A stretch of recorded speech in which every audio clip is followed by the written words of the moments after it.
Hello, everyone. My hair is a mess, but who cares? Welcome to the stream. Katie here. I'm going to be going through my hair like a mad person. No, so we're going to be doing a Metafy session today with one of my students. And so, yeah, I just wanted to say hi. Hope you guys are doing all right. And let's go ahead and jump in and get this started. Stubbs, are you there? Yes. So yeah, maybe a brush. I think that this is a situation where we can't skimp. So we might need multiple brushes. We might need multiple people, a hairdresser or two, maybe some hairspray. Whatever the situation would call for. Talking veterinary grade brushes? I would think so. Yeah, maybe like a hose as well. Like why even why skimp at this point. Um, but yeah, I'm just getting a few things still finalized and set up here. But Stubbs, I trust regarding Smash, how's it been going? Like have you entered any locals lately? Like how has that been? Yeah, so I do my usual 2 tournaments a week. Okay. You know, so I've realized that first is I think there's definitely a mentality, like there's mentality issues on, and Okay. I think I'd mentioned this, like that Ven and I sort of like talked about a lot and agreed upon that this was an issue. I think that like I don't know if it's nerves, but I think like there's a lot of when I'm in like normal bracket and like I mean obviously variable of like skill gap in like a regular bracket, but like I just like I've just been playing like absolute trash and like Okay. in norm and I know terminology like in normal bracket, but then like this past Sunday, you know, there was like a redemption bracket and like I did not take it at all and I was like super relaxed and then I won the whole thing and like I played way better. Oh wait. Uh, Say that again. so like I played in normal bracket and I remember like I was just very aware of like me being like very stressed out and like I think like very just like my whole body tense and everything.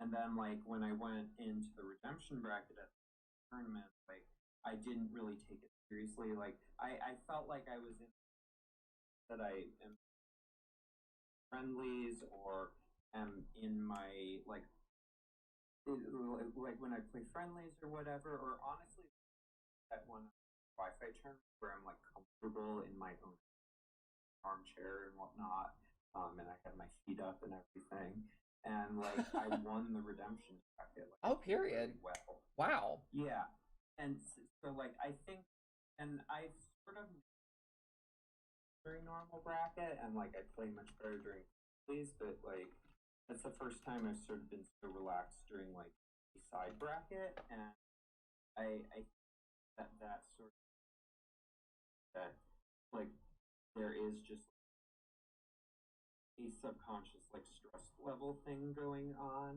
Okay. Um, so I noticed that. I think that there's also like I know we had the discussion like similarly on the mindset thing with Van, like that we talked about with Van, where Van had like bringing sort of my subconscious like I guess like autopilot would be another way into level, which you know like you but it does sort of make sense to me, Uh-huh. because I find that when I'm like and um like trying to like watch the match or like think about where I'm going, but like I just play really because I feel like I or like I'm like mix myself up, and then like it's funny. Ven calls it going, but like just kind of going letting my hands like do what feels right.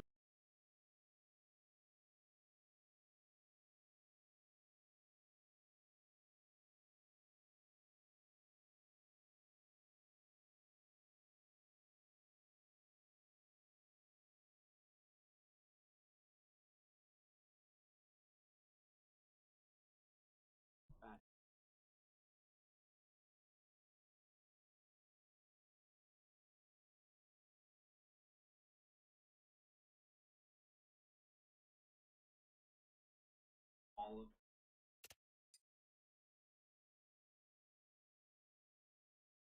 them, like Okay. my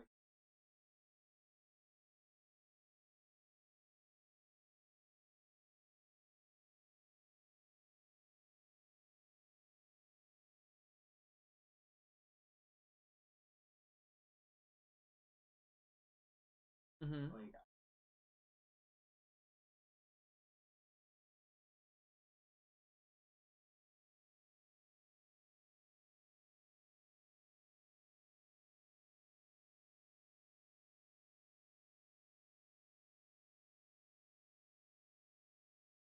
all enough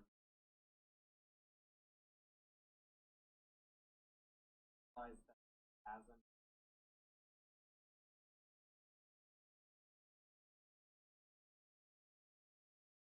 not my is very Sure. sort of like Yeah.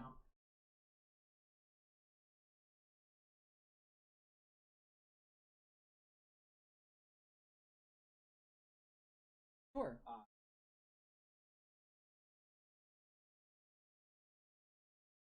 looks like Yeah. uh, I also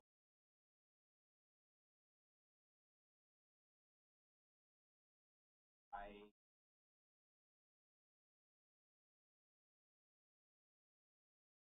like when I Composure. get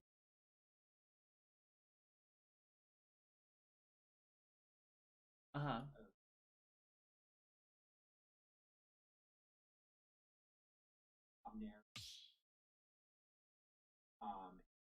Sure. I, I that was like I immediately went Yeah. so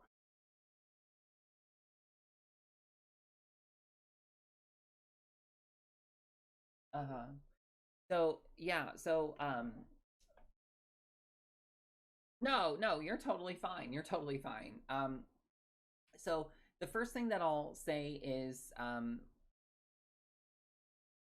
I think the main reason that it's kind of important for you to integrate and to go through that like clunky phase, if you will, of sticking to like these non-committal options in neutral is because I'm sure like if you're defaulting back to like a way that you've sort of learned how to play the game regardless, um, I really feel that the more that you kind of discipline yourself to do these three basic things that I'm talking about in neutral, it's going to feel very weird, but like that's sort of exactly what we want to happen in the long run. We want your autopilot and your subconscious to take over because if you're playing in these high pressured situations and you're still trying to go for these options, even if they're not working, you're still building like the muscle memory. And I'm sure again that you know that, so I'm sure it's got to be a little I wouldn't necessarily say frustrating, but I'm sure there's some emotions that tie into not feeling like you're doing as well as you have been, and then sort of like when you're like letting it go and you're not actively thinking about those things, like up till down till like short hop nair, like when you're not actively thinking about those things, it starts to come together, right? Yeah. So I'm just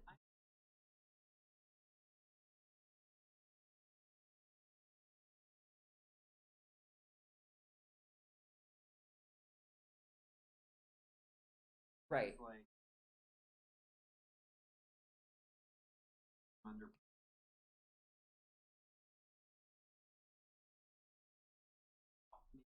Right. I don't.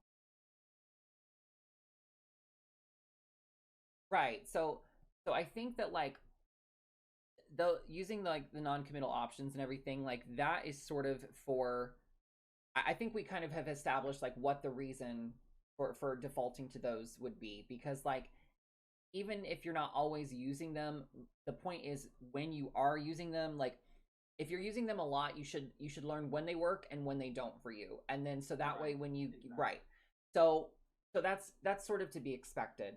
I think that it's still going to boil down to like the fundamental rules that we set for ourselves, aka, you know, fundamentals, um, that aren't so related to like the moves that we use.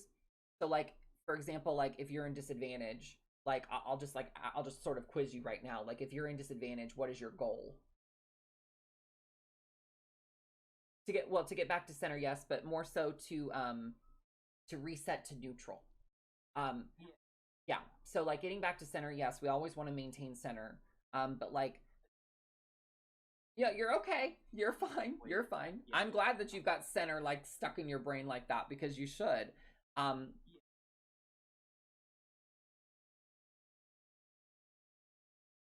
right.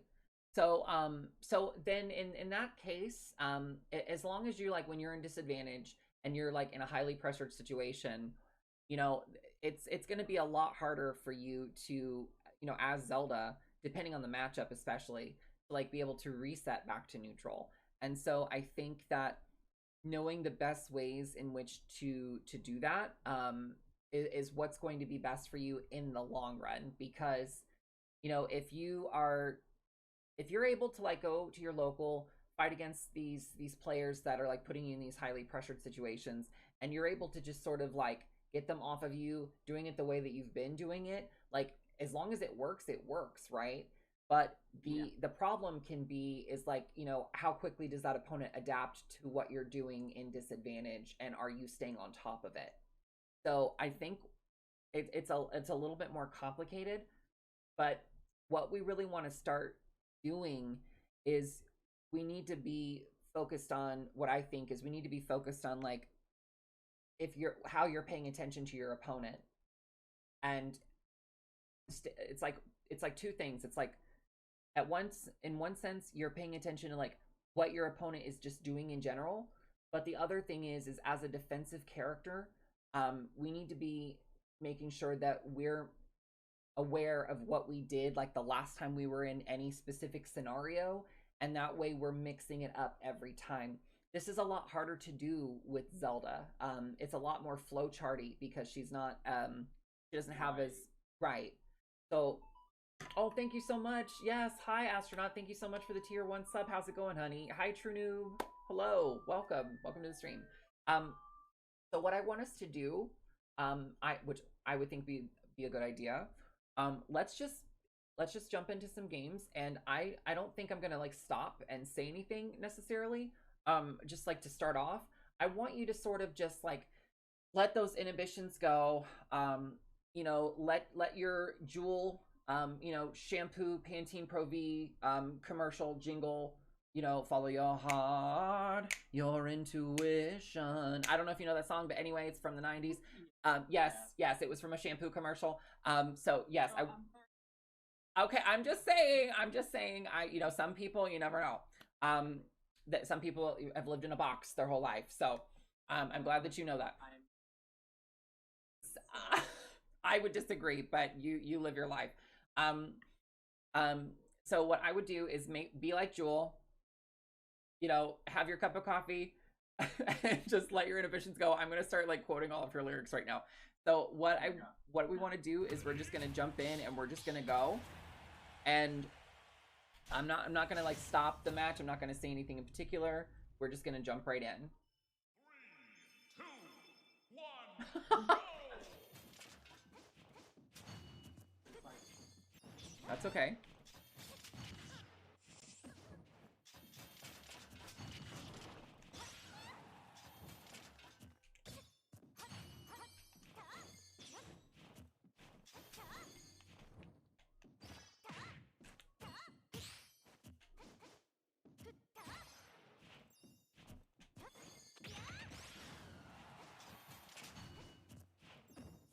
Good pivot grab.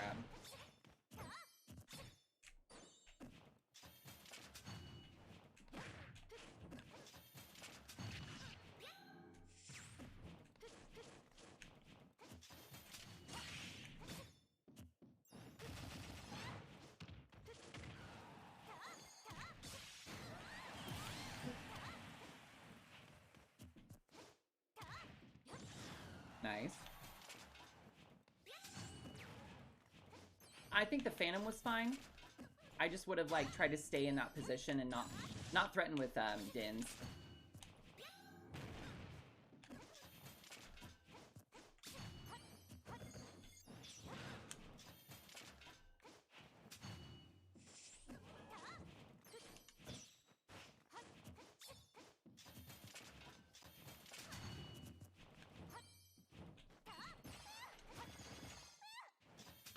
Nice.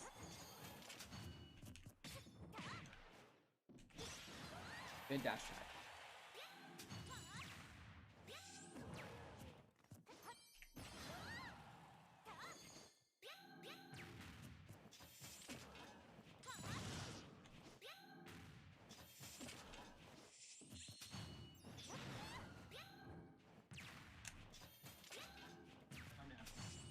You're okay. You've been what? Right. Like just trying to do like a Din's Fire instead of uppy.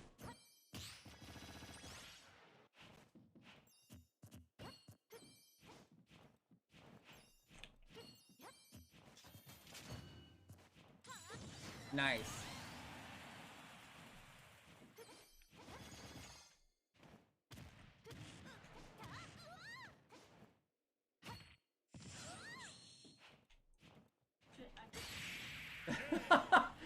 I think I need to go to the black skin. Zelda wins.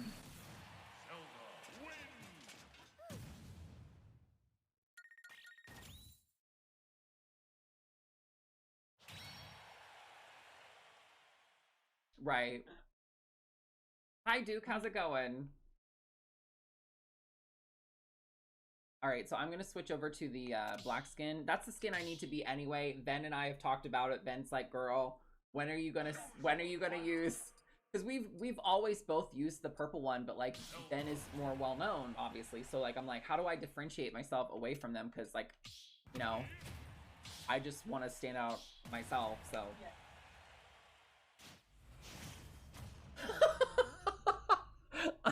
Oh my god. Oh my god. The Les Miserables, Zelda. Oh my, the Anne Hathaway.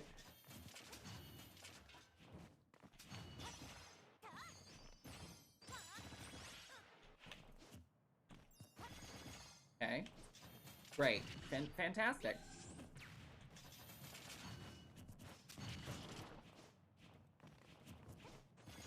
Good. Don't get too comfortable.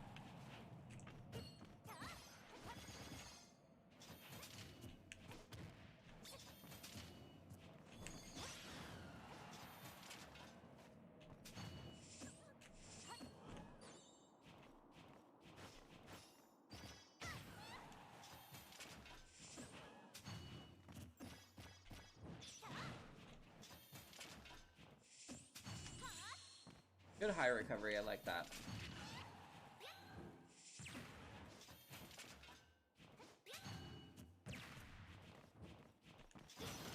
Okay. That's okay. I mean, like, the thing is that you're technically in advantage. So, I mean, like, I don't think it's a bad thing. I think that might be something I'm noticing is I think that, like, when I'm giving, like, the advice of, like, using, like, up tilt, down tilt and stuff, I think sometimes it can be hard for us to establish, like, am I in neutral? Am I in advantage? Am I in disadvantage? And that alone can like make or break situations, because like if you're technically in an advantageous state but you're not utilizing your advantage effectively and you're only sticking to like what you should be doing theoretically in neutral, it can kind of be hard, you know, to know if you're doing the right thing if you're in the right situation.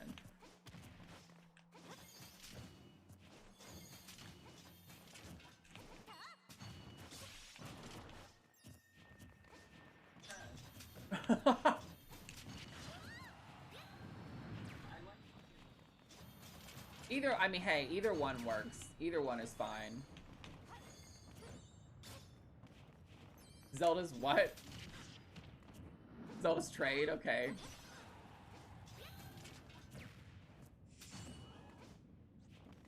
See, so like you're kind of backing off a little bit too much, I think.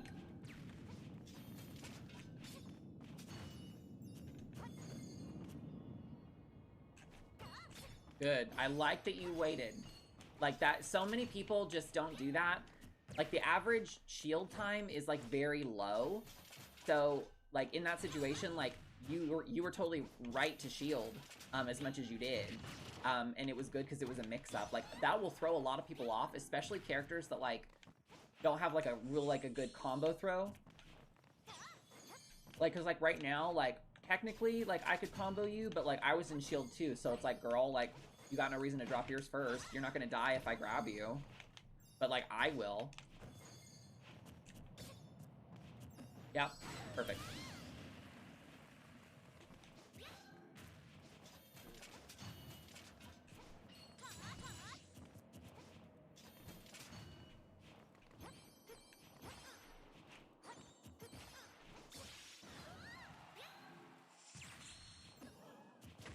Good.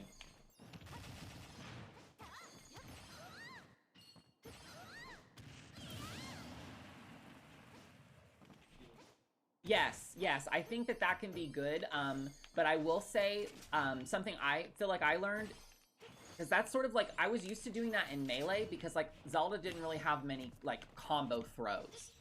And when I was playing against Mei once, I remember doing that to her. Great parry kick. I remember doing that to her, and she was kind of like, why aren't you, like, doing anything? And I was like, well, you know, sometimes I want to see, like, you know, what somebody does, I might get a bigger punish. She was like, and she just told me, like, if you can get a guaranteed punish, you should go for it.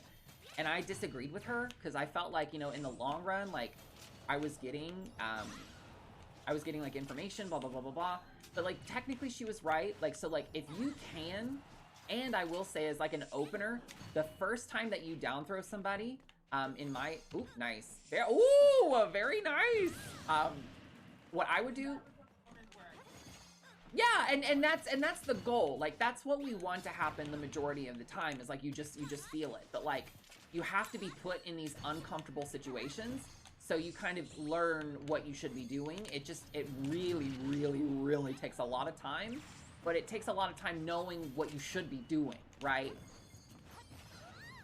Like the thing is and then I think it's important to remember is that the balance of this game, first of all, do you see how, like, I was close by, so I didn't back off too much? I wouldn't have got the grab, right? I wouldn't have got the grab if I was too far away. But I think that it's important to, like, remember that, like, the skill gap in this game in particular is very, very, like, small.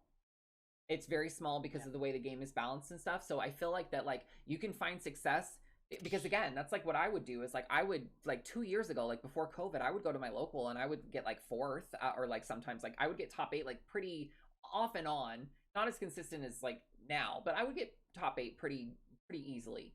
But I didn't get there like well, if that makes sense. Like I felt like I got there a lot more on like matchup inexperience, and I also got up there because frankly like I feel like a lot of people didn't know what the fuck I was doing, just frankly, like even if they knew the Zelda matchup. Yeah, right. And I think that can be a part of it, but that's why like in a sense we really have to sort of retrain the way that we play. And I think that like in that match right there, like these two matches, like I think that you've done a much better job just in general. And I think that's because, oh, thank you, Astronaut. I appreciate you being here, honey. I think that's because you're not like having to sit there and actively think about like what you should be doing. But if anything, maybe something that might help, something that I've done is like simplify it even more, so you know what you're getting out of it. So like during this practice session, like you might want to focus on like one particular thing, Oh, thank you so much for following. I think it's Apple. There's an extra L in there, so it's like apple pie. Thank you so much for following. How you doing? Welcome. But what might be beneficial to you is to like focus on just like one thing, and other than that, like still play like how you normally play, right? Like that way there's not so much pressure to integrate like all these things. And I think that frankly I think that like when we're playing in neutral, just like in general, like as you know, anybody, when we're playing in neutral, um knowing when to like push past the neutral stage, and knowing when to like remain in neutral, um it is hard. It's very difficult. um and I think the reason for that is that you will fight characters and you will fight players that are so fundamentally sound that they just sort of can dance around you. Like I remember the first time I fought Ned, it was online. Okay. Even I fought Ned Zero Suit, and it was like they call him the shield dancer because if you shield something, he won't hit your shield. He can if he wants to because he's got a lot of safe aerials, but he just won't hit your shield because he's just trying to see what you're going to do out of shield, and he'll remember that. And so that made me feel very flustered when I was in neutral.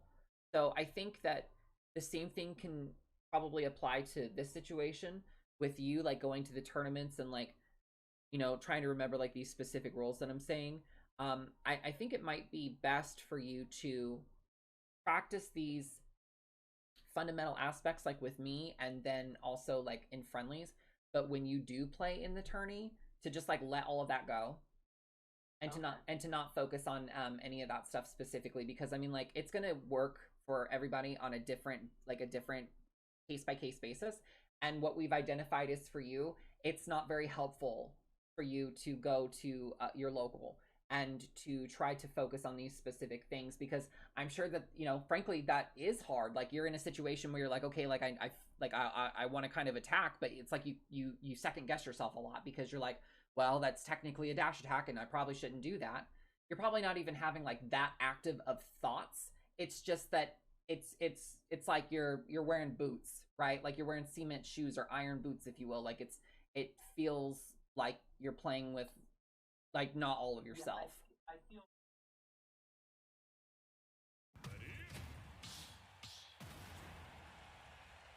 Right. Yeah. So I think the main thing I would like to see from you more just today, and it's going to sound very simple, but it's fine. I would like to see you just utilizing up tilt a lot more. Just trying to like use it in a lot of situations. Like for example, like if for one thing is like if you're ledge trapping and you've got the phantom here, you can always like run up down tilt and then dash back up tilt. If you've got someone like in the air, like it can be good to like chase them with up air or chase them with nair, but like focus on, if you've naired someone, the next time that they're in that same situation, just like jump fast fall and wait for them and just like try to up tilt.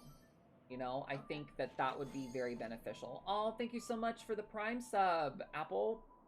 Really appreciate you. Thanks for being here, and thanks for the tier 1 sub. How you doing? So let's just go ahead. Oh, go ahead. Yeah, go ahead.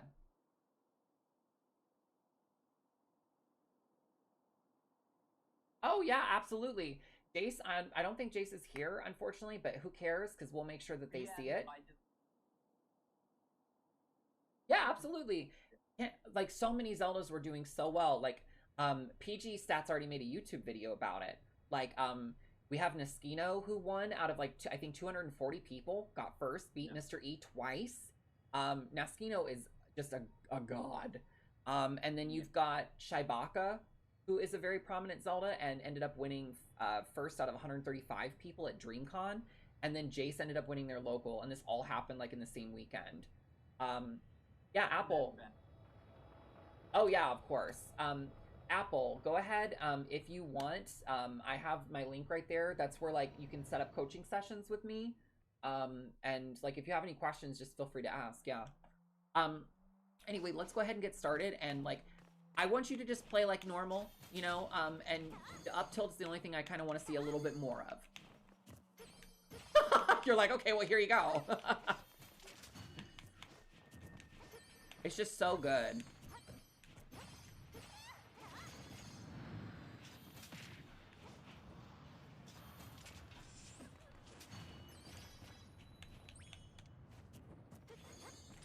That totally tripped me up, though, for sure.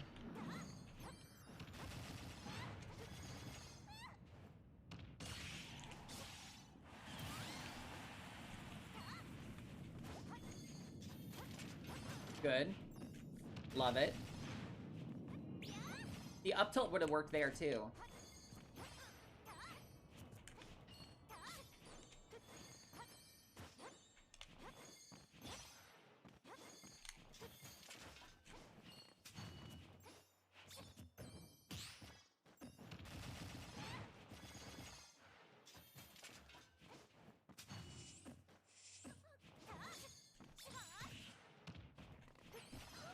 See, I love that. I love that. There's so little risk in catching that roll, because if I hadn't rolled or had gotten up, you're still actionable afterwards.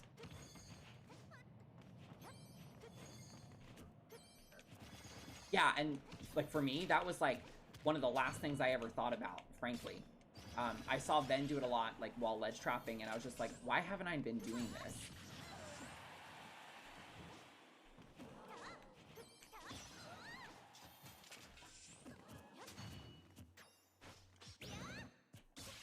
Love it, love it, love it. Great kick. Now see, that you were at 112%, so like that's very risky, but like the thing is like technically it wasn't a risk because like that's a guaranteed punish at the spacing that you were at. So like it was a fantastic job. Yes, yes, great. I love that you delayed that second up tilt there because it definitely caught me.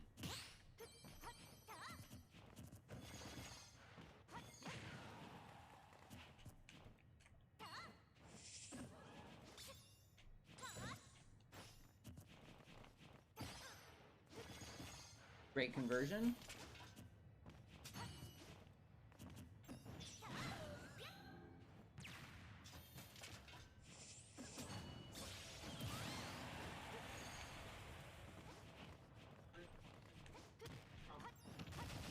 Right.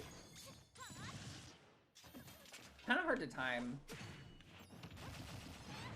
But for some reason my brain's just like, go for it, go for it. Nice.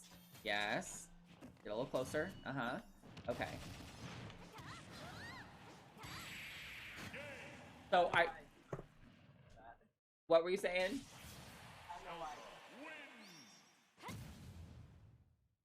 Right. Coaching could help me, but I'd rather just play, you know.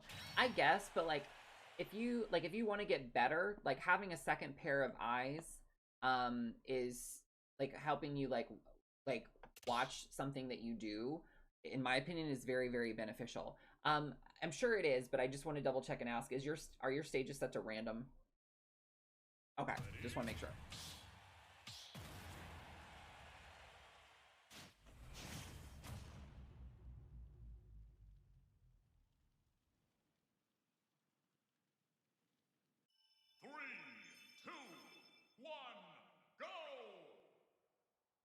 Oh yeah.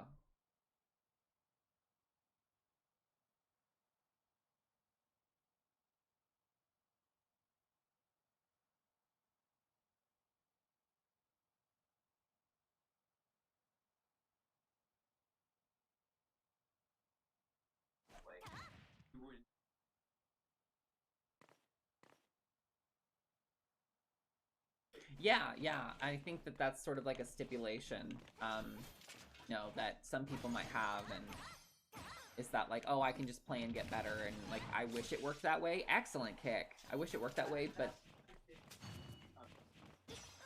Oh yeah. It's like up tilt to throw to down throw to bear.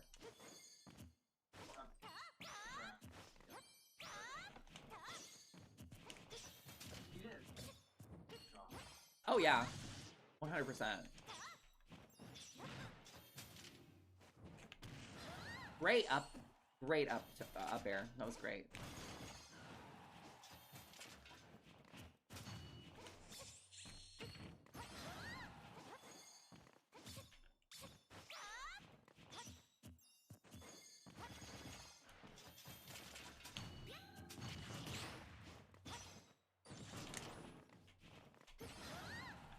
Love the up tilt.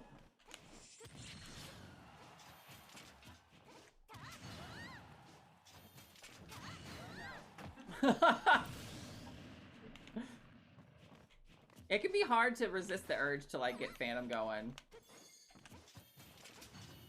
It's like having a toy.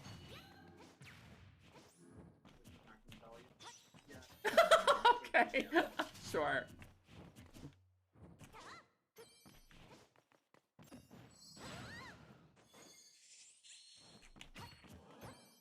That's okay.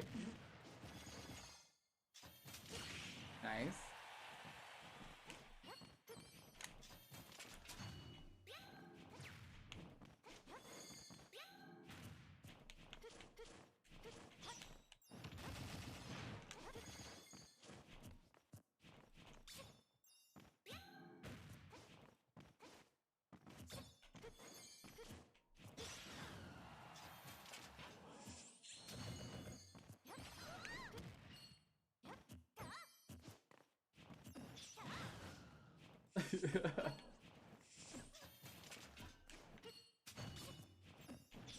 Okay, there we go. There we go.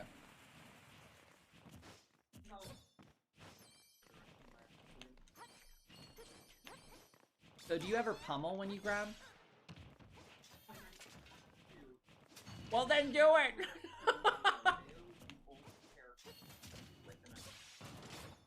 Yeah, Zelda, basically like the rule of thumb, and it's especially helpful in doubles, is like if you end up doing like 2 pummels, your partner can like sort of have time to react to the fact that you're gonna throw them wherever you are. And usually it's kind of good just to, you know, tack on that little extra bit of damage, because like they're most likely gonna DI, they're most likely gonna live, like, if they're not gonna die from the throw, so you might as well get some extra damage, like, out of the situation.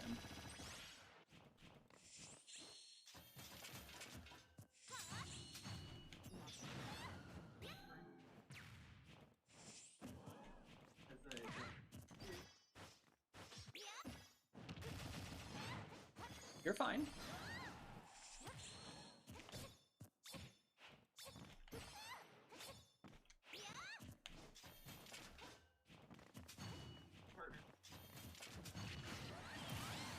Good. Oh, okay. And sometimes, I mean, that can be better.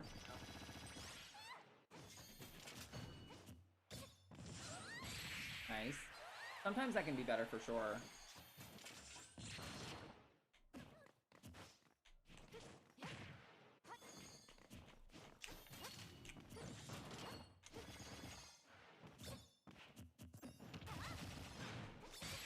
Oh, nice. I definitely... Huh? Oh, yeah. I'm noticing that you're, yeah, I feel like something that you probably do, like, sort of on autopilot, is, like, when you're doing, like, from a more comfortable place, and honestly, I've seen Nehru do this a lot, too, is that, like, they'll try to, like, attack out of a throw, and I think that it's definitely a good mix-up, for sure.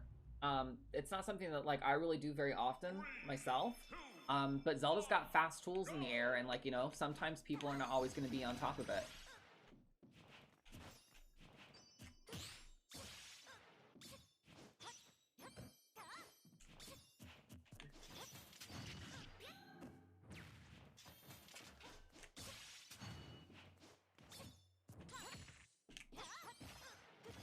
Good.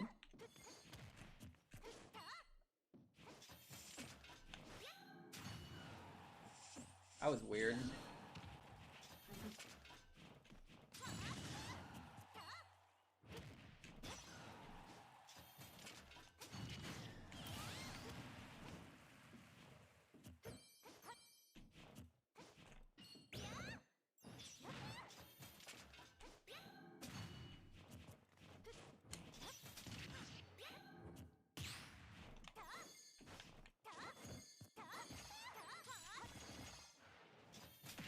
Good.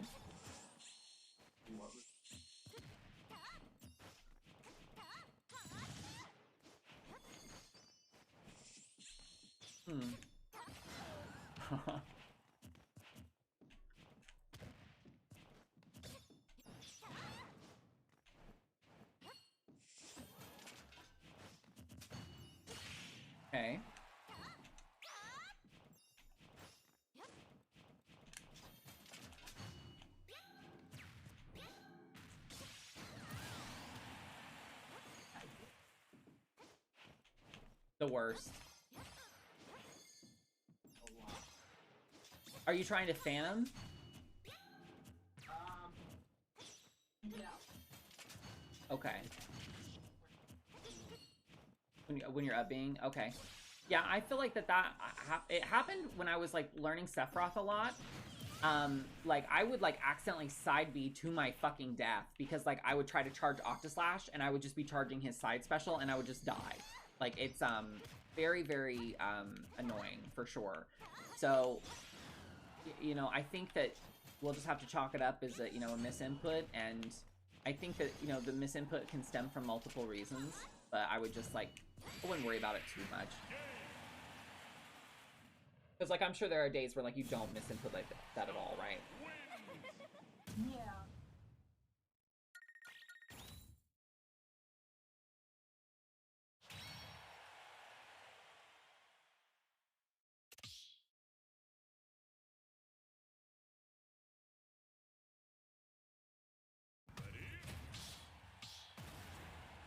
Mm-hmm.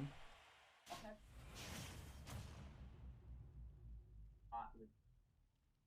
3, 2, 1, go! Yeah. Something will happen. Like, you get your shield broken? Like,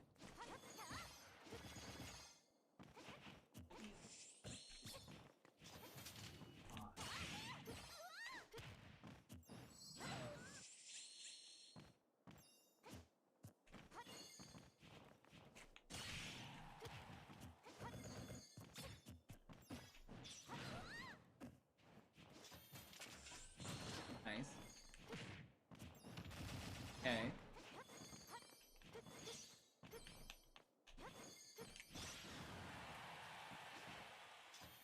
Something I will say I'm noticing that you're doing like very well is you're not running as much. You're definitely using your initial dash like a lot more. And you're I feel like you're starting to really understand like the whole, like, as Mysterica calls it, like the 1-1-2. And I don't think did she explain that to you? Okay, so you know exactly what I'm talking about, because that was something she explained to me, and I felt like my eyes like really opened up.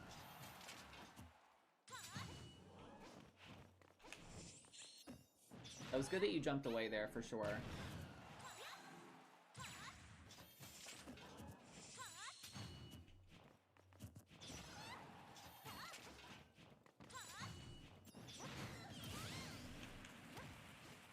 So, like, sorry?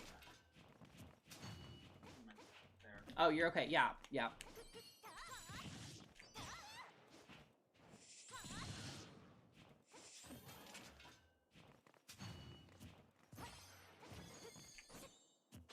I think I low profiled that. That was interesting.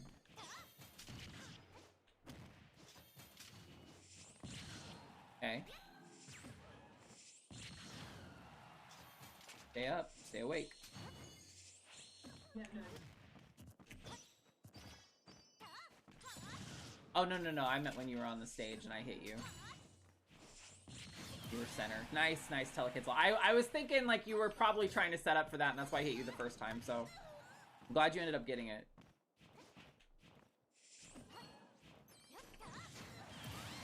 Now, do you see, like, the neutral get up to down tilt, like, why it didn't work there? Yeah. Yeah.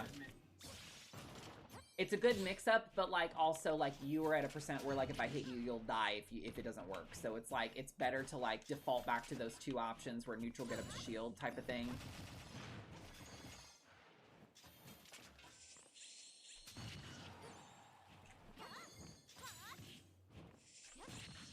Good beefy up B.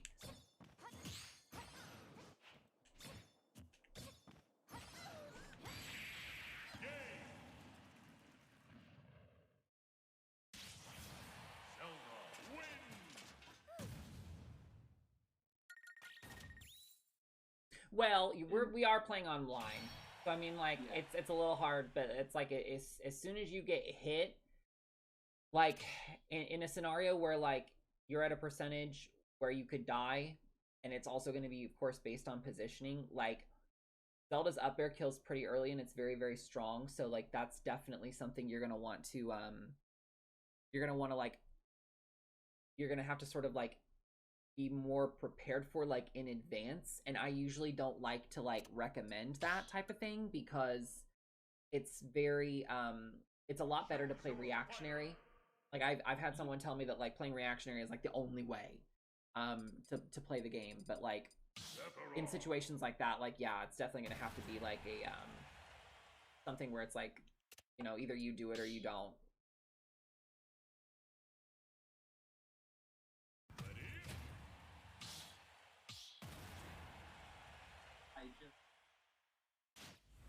It's like you're still processing it.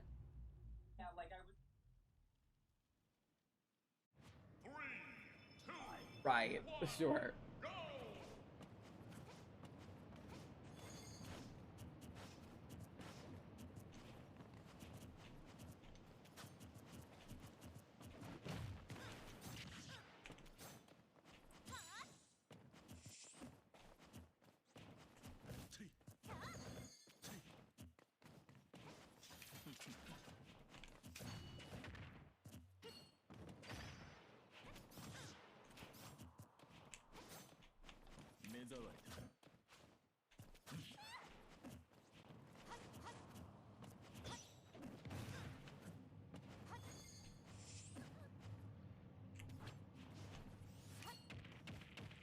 God, Zelda's Dare is so good.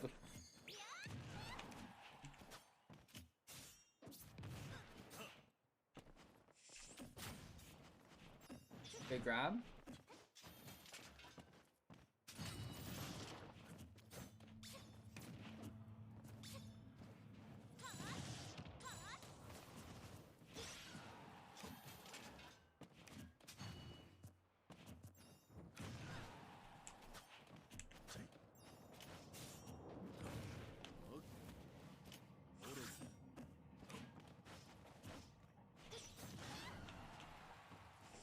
That's all right.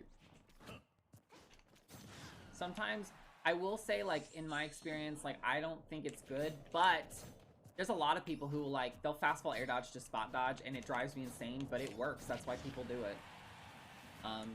So, you know, if you do it and you're not getting punished for it, like, that's also something that might be hard, but, like, when you're playing at your local, that's why it's like really good to like try to get your matches recorded so that way you can like see what you're being punished for and see what you're not being punished for.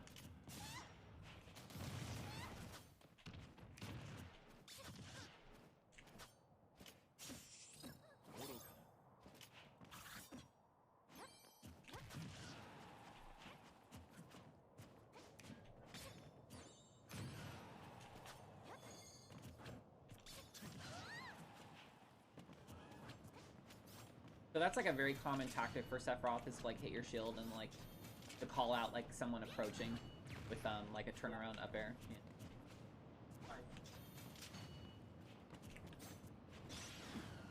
Well, I mean, like I hit your shield with the F tilt and then you jump fared out of shield and that's when I caught you with the up air.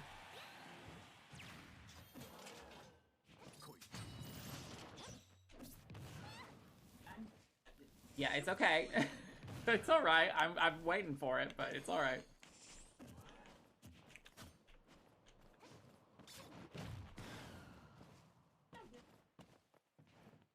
What?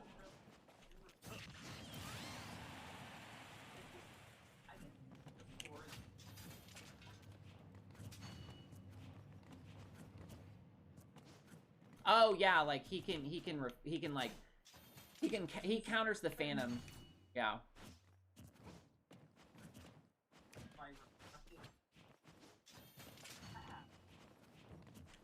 Yeah, so it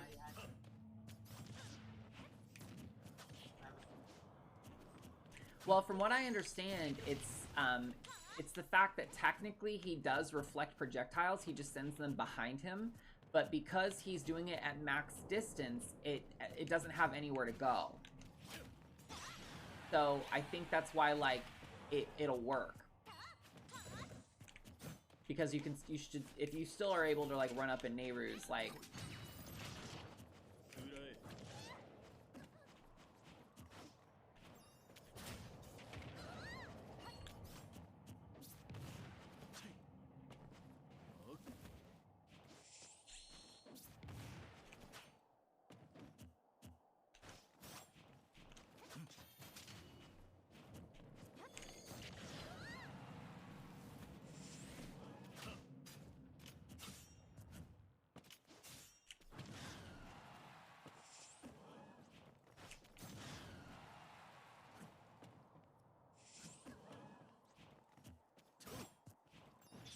Good throw. Trying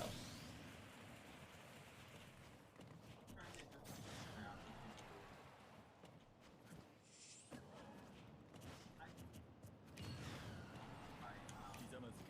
Busting your nut too early.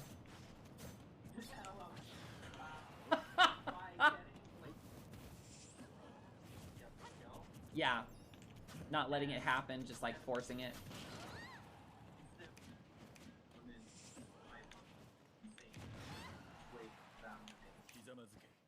Right.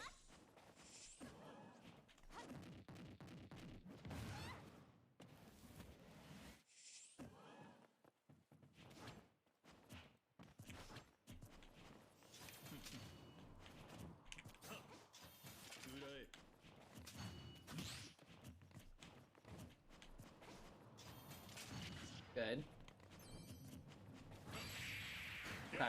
So you were starting, like at the end there, you were starting to, I feel like realize, because you were in that situation, that like what you were supposed to do, like in that scenario when you're playing so far behind, like the only thing you can is like stay at a distance, and like you really can't like run in and like throw out anything, because you know, if you hit my shield with anything with Zelda, it's like it's gonna be like a guaranteed punish. Now Sephiroth doesn't really have very many like ways to punish, but because of that, like I can just sort of shield it, take the hit, and like just sort of play around it. But when you were starting to space with like Phantom and you were staying back like that, and you also were like defaulting to sort of using like the lower charges, I definitely think that that was like what you should have been doing earlier, frankly. Like if you start playing that way, just like from the beginning, and it's not so much like the Phantom, it's just more so like how careful you're playing. Like right now, like this may sound a little unorthodox, but I really want you to try to pretend like it's like sudden death, and like if I hit you once, like it's over, right? Like that's the way that you have to operate, like the entire time. You always have to play like it's your last stock.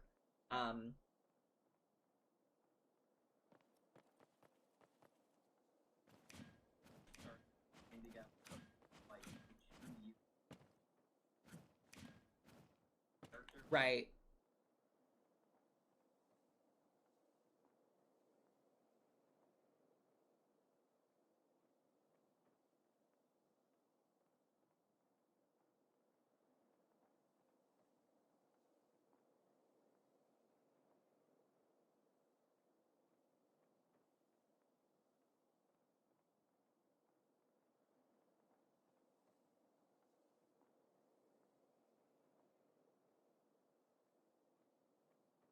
Oh yeah, absolutely. But I mean, the thing that you have, well, right, I mean, like the thing that you have to ask yourself is like, you know, I may want to be aggressive, but I'm playing a character that is best operated at like in a defensive manner, like a defensive play style.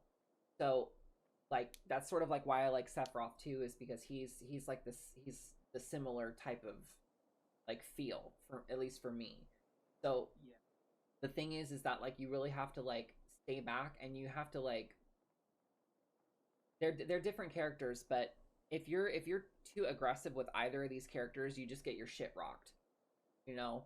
And so like the thing is that it's just like a question that you have to ask yourself, like, you know, I'm an aggressive player, but do I really want to put myself in these situations where like I'm like so close to winning, but like I choose to make an aggressive choice, and then I end up losing for it. It's like it's gonna happen enough times where like you're eventually gonna get tired of it, and it's like you're gonna sort of like follow suit.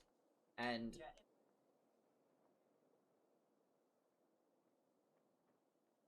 feels My right. other- Right. And I don't think that like in some cases it's not a bad thing.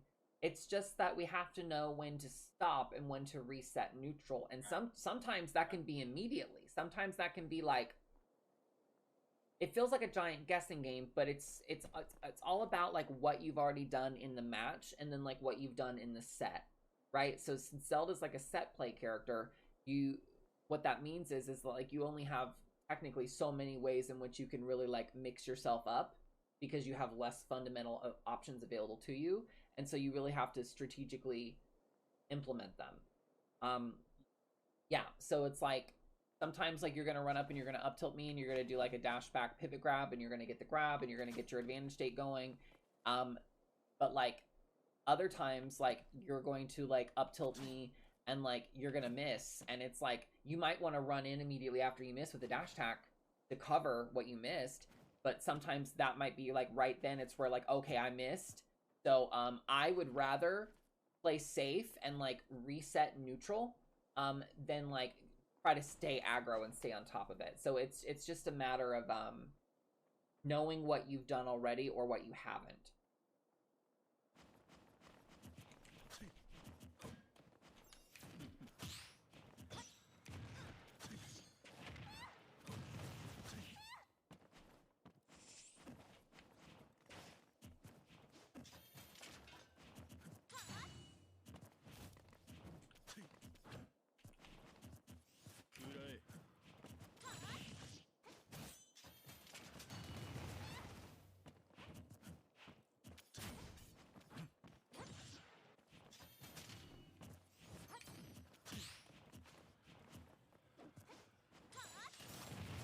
Nice.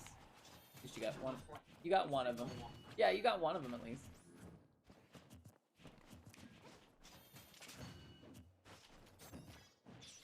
Good.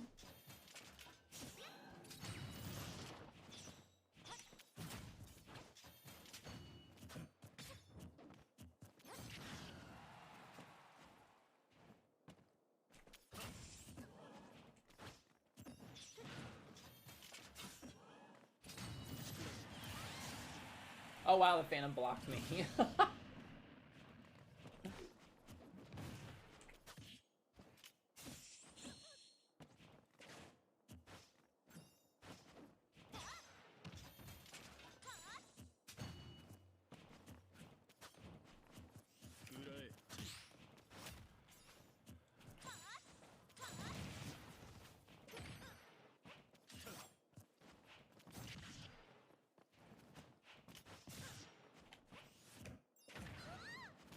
Okay, so like we're getting a couple grabs out of shield here. Just try not to do those. I like the pivot grabs a lot more. Like when I'm coming in, like stay right there. Like when I'm like, if we're in this situation and I'm coming at you and I might land, this is an opportunity for you to always mix in like dash back pivot grab, because you can catch my landings. You know, I might jump in and I might throw something out like that, but the fact of the matter is, like, you're doing it like pretty instantaneously, but like, yeah. Yeah.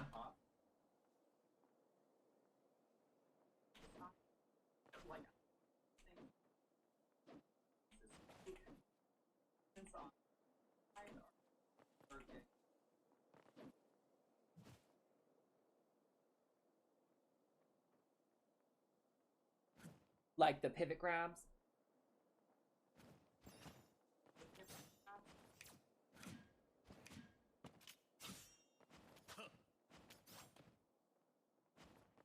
Okay.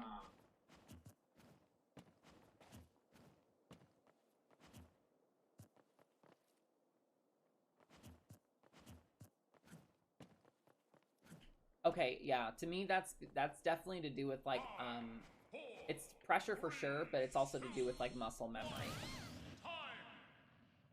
So like the muscle memory isn't built. So like, are you still going into like training mode like every day and like still trying to like hash out those inputs?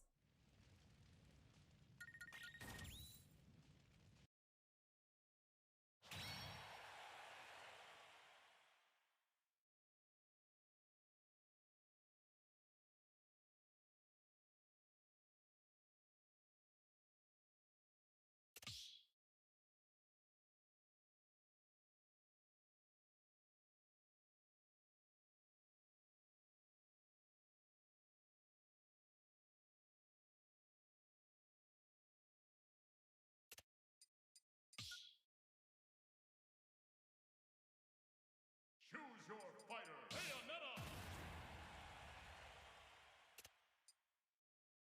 Okay, well then like if anything, like what we need to do is like face it head on. my opinion. So like what I would recommend is like I feel like something that you've definitely improved on since the last time that we worked together was you're getting the hang of like instantly charging the Phantom in situations where you need to. I'm glad that I've also seen today that there are situations where like you're getting advantage but you're opting to not charge Phantom because like I might be very close by, or you might want to like mix it up. But like for the most part it seems like you're not only charging Phantom like immediately, but you're charging Phantom like correctly. Like in terms of like getting it close, your timing is a lot more consistent. There isn't a lot of like waiting and then charging. And you're also not charging like at distances where the Phantom isn't too effective as much. So what I would work on is if you happen to be in a situation where you hit me off stage and you're close enough, go ahead and go for the displacement. Okay. I would, even if you mess it up, it's fine. And that's okay. And that's okay. I was at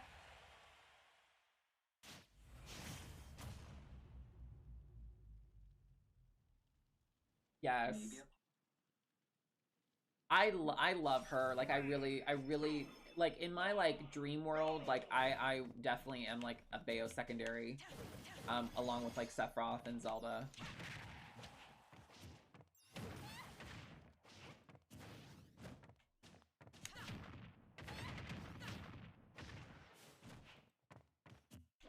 So like you held shield at the start of this round for a long time. I don't think it's like time to implement that just yet.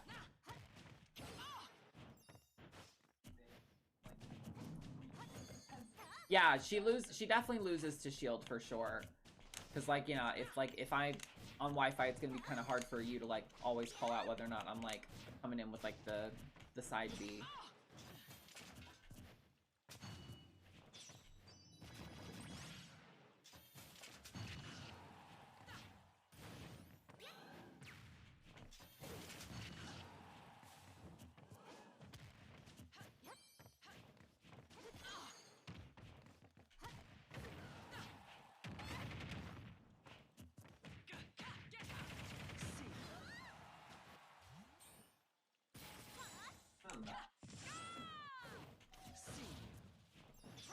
Good.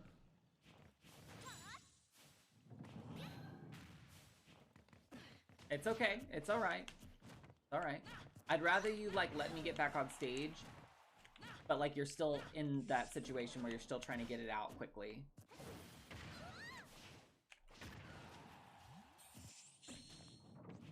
Very good grab.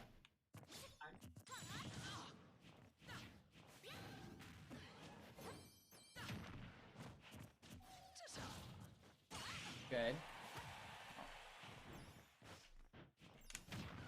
Okay, so you did one grab and you missed, and then like you went for another grab.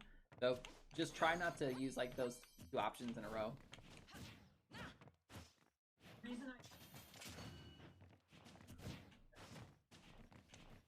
Okay.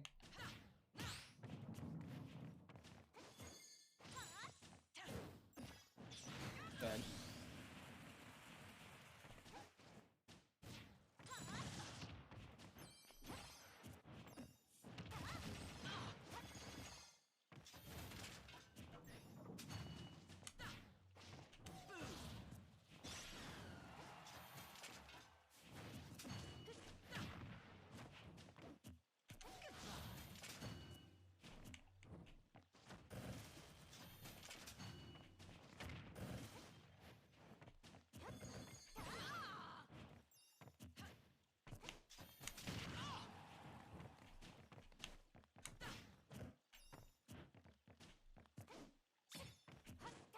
It's okay.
Not yet.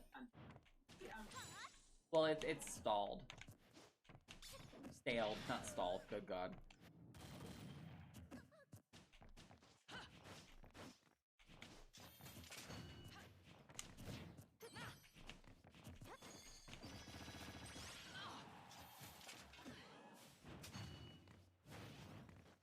Too far.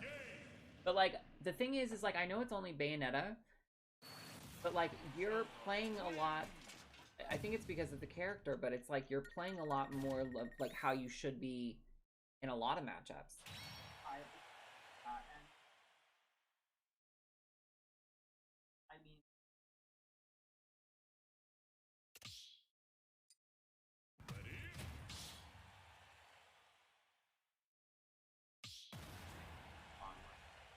Okay, Bonrin, yeah.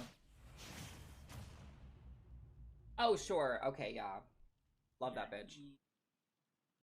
3, 2, 1, go! Okay. but so like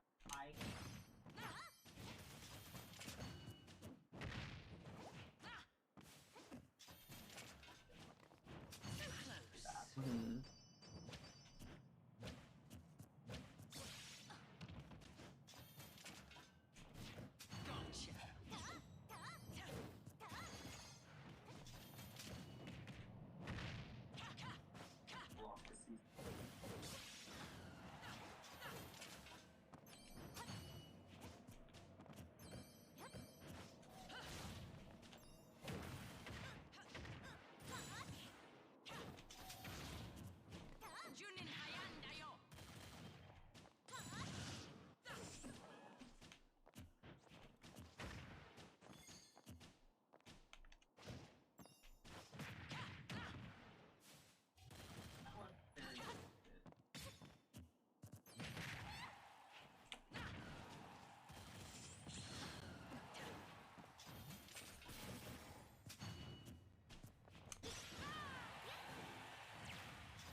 What'd you say?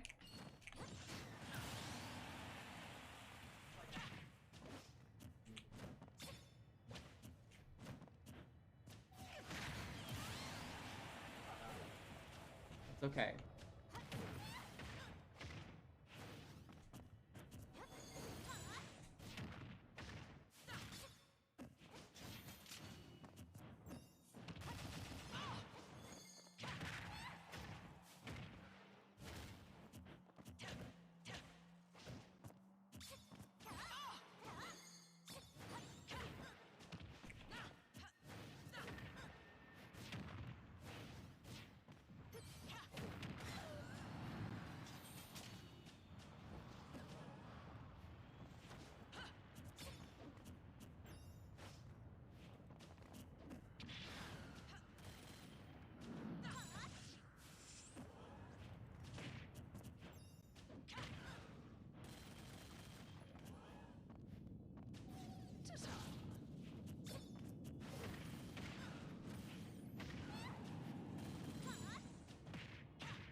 Yeah, sure.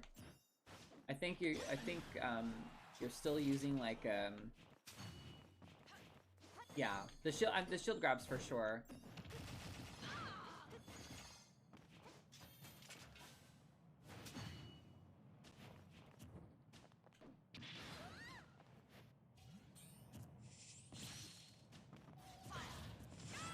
That was bad.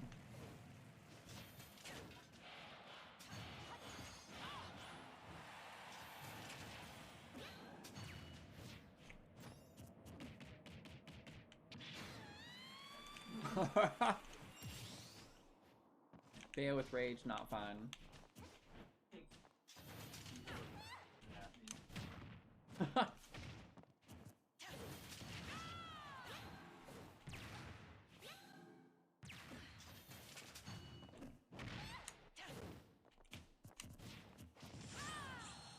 Good, I like that you teleported away there.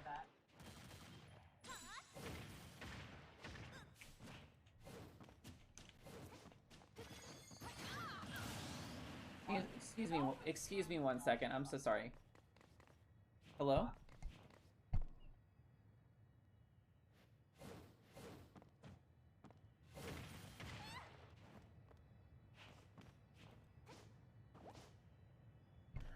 Hold on just a second, Stubbs. I actually got a call from my leasing office.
I'm so sorry about that, Stubbs. My refrigerator my refrigerator is like messed up, and they were like, okay, yeah. Anyway.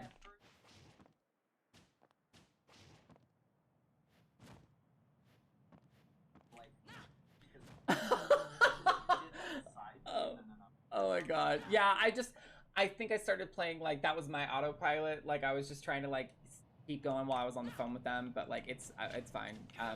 They're trying to get into my apartment right now to take care of, like, a situation with my fridge, and it's funny because they fucked up. Like, they let one of their maintenance people, like, they had a key to my apartment, and they left the key in my apartment door, because I guess they forgot to take it back, so I'm like, okay, whatever. Well, I'm not gonna leave this here, so I just kept it in my apartment. And so I think the guy who messed up ended up putting a different key in its place because he was like, oh God, what'd I do with the key? So they just called me and they're like, well, we tried to get in, but we can't get in. Did you change your locks? I'm like, no, I've never changed my locks. I think one of your maintenance people just, like, left the key in the door. And she's like, well, what's this key? I was like, I don't know. Maybe he just put it there because he messed up. She's like, oh my God. Like, so yeah. Anyway, I don't want us to count that match. Anyway. But so, like, to me, like, you clearly understand how to play against Bayo. Like, your pacing is better, and I think that's just because, like, you've played against this character, like, a lot, right? But Yeah. you haven't played against a lot of these other characters that you're probably, like, losing to. Like, you might have played them a lot, but you haven't played them, like, in a manner of, like, you've grinded out the matchup. No.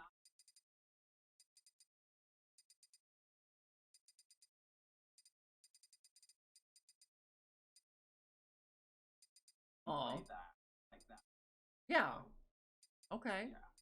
Well, that makes sense, but yeah, we definitely want to find let's see. Speaking of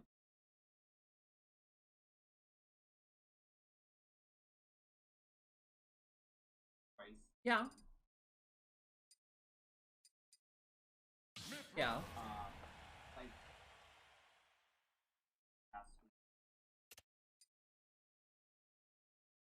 Okay. so, It's and hard for her. It was up.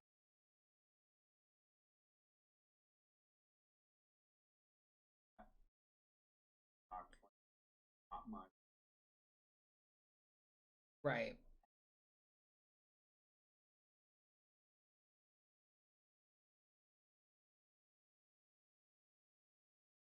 Right. That was very.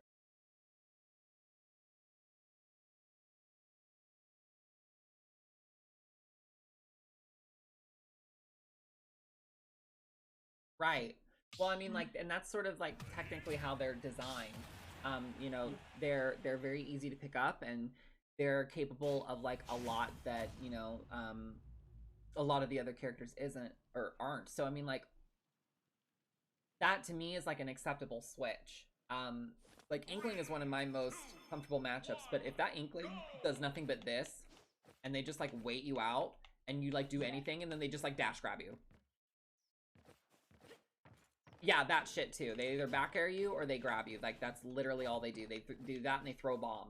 That's the three things that they do in neutral. They throw a bomb at you, they dash back and forth, they're low profiling, so they get underneath your shit. So yeah, having a character that has a sword, like, and being able to, like, actually, like, contest them, like, low profiling and shit like that, like, that's super good.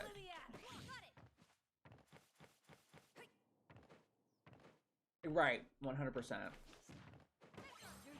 So, like, I'm glad that you ended up doing that switch, because it's definitely something that, like, I think it's okay to admit it, and I think, like, a lot of, it's funny that I use the terminology admit it, but, like, a lot of Zelda players, you know, like, we're on this, like, little tangent where, like, you know, like, oh, we can beat any character because it's, like, a reflection of, like, our own skill, but, like, it's not. Like, there's just clearly how characters are designed, and if a character's, like, faster than, like, a character, like, they can't, like, play their game. That's why it always goes back to the question of, like, when you're playing any matchup, you have to ask yourself, like, who approaches who, right? So, like, in this scenario, like, as Mithra, like, I don't have to approach you, like, at all, like, because I'm just so much faster. So, like, I don't have to, like, I can just dance around, like, pretty much whatever you decide to do. So, for the most part, it's going to be harder for Zelda because Zelda is going to have to approach, you know? So, if you're in a situation where you're playing against an Inkling, and that Inkling is like, you know, you're fighting Zelda, you're playing Zelda fighting Inkling, and you're like, okay, who approaches who? Well, Zelda has to approach Inkling. So, like, this is already going to be, like, you're already in the negative here, you know?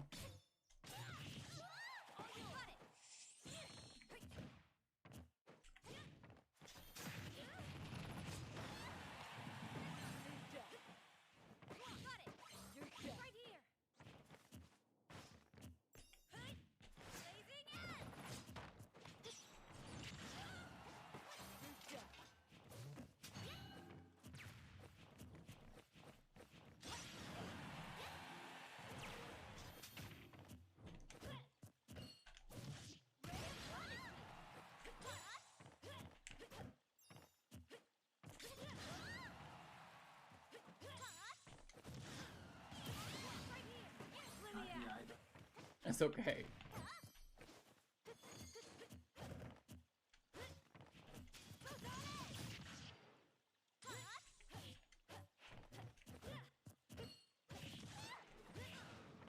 Yeah, against, like, Mithra, like, her aerials are just so good on shield, like, there's really not much you can, like, really do, out of shield against her, and so what it becomes is, like, just, like, a timing mix-up.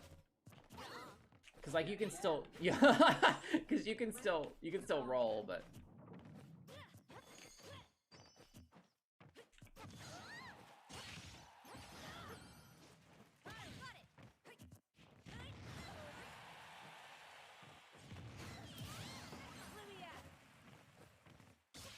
Nice kick, Jesus Christ.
Good up air. A little too hasty. Yeah. Yeah, so it was charging off stage and it was up being into me. Like, those two, like, very, like, pressured, like, I gotta go for it moments.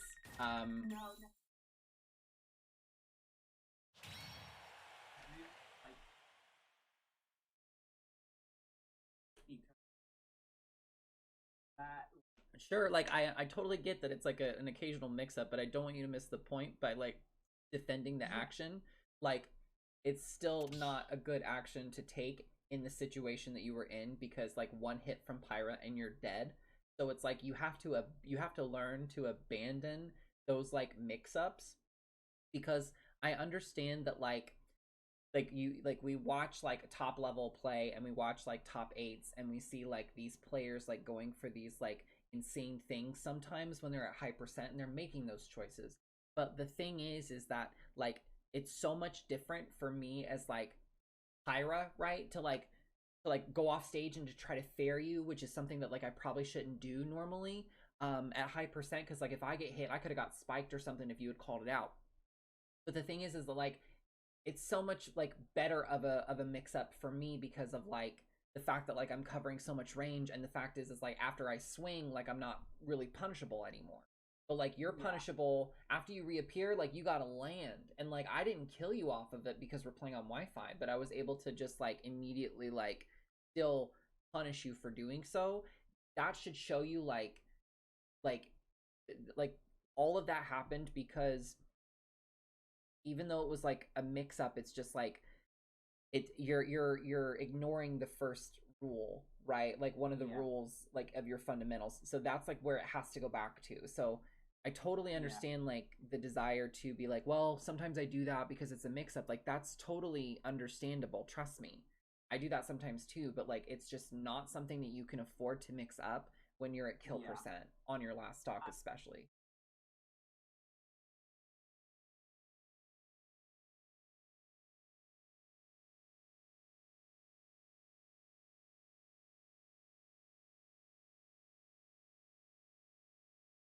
Yeah. Because like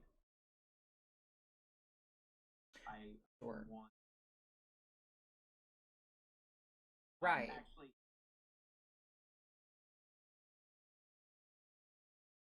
Okay. I mean, I I would imagine that that's like in the like what we're okay. So like I totally see what you're saying. So what we want to do is we want to work on like trying to reverse that because I definitely relate with Zelda being in situations where like oh like I won with like a telecancel like off stage and like the thing that I used to do the most I think with Zelda is like I would like charge Phantom at the ledge and I would do it in a way where like I would be off stage and I would like up B people into the Phantom. And now that's something that like I rarely ever do anymore, but it took a long time for me to like realize like what I was giving up as I started to fight like better players that like wouldn't fall for it or like players that like knew it was coming. Um so it's definitely something that we'll want to like try to work on. Because like if you're at like 50% on your second stock, like and I'm at high percent, like I totally don't like see an issue with you like going for it every once in a while because like it can like catch somebody off guard, but it's like a 50-50 and you really don't want to go for 50-50 situations because like there's a 50% chance you could be wrong when you're at high percent. Go!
Good reflection. Good reflection. I was waiting for that.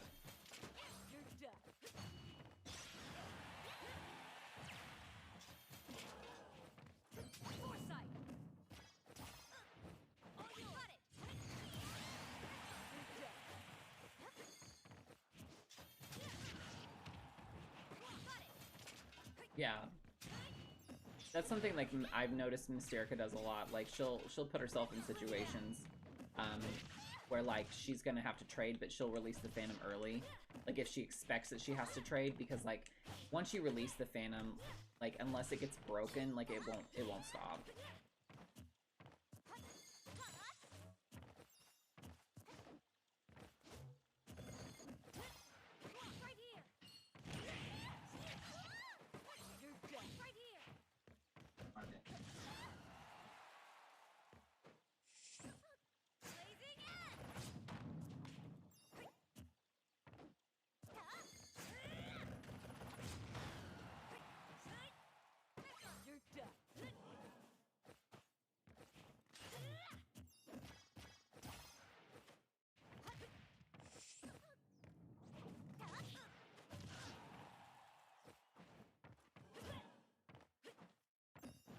Great grab. That was a good grab.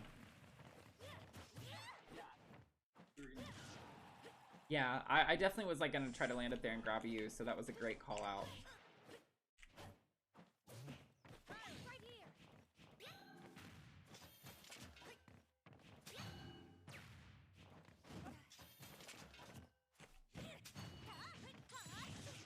Okay.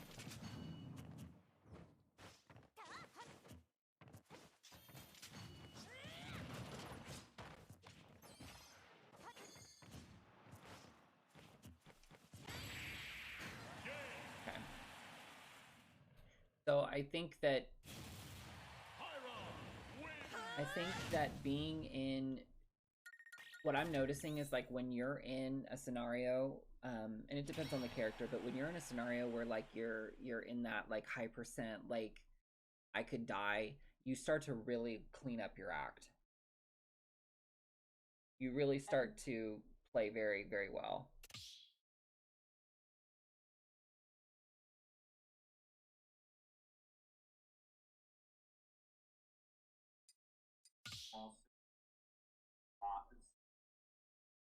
Choose your fighter. I'm down.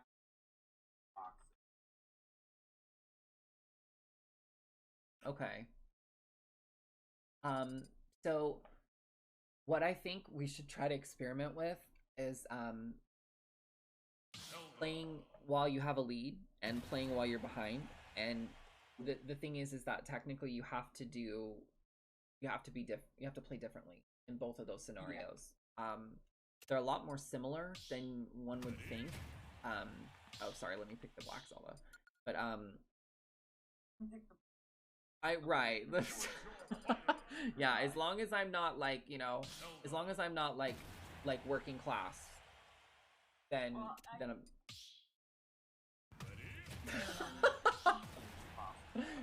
that's true. But so what I'm gonna do is I'm gonna like I'm going to run off and I'm gonna like lose this first stock. And then I want you to, so like you have a lead, right? So like the fundamentals that you have to have for yourself while you're in a lead are what? You have. Correct. So if I have to approach you, what does that mean for you?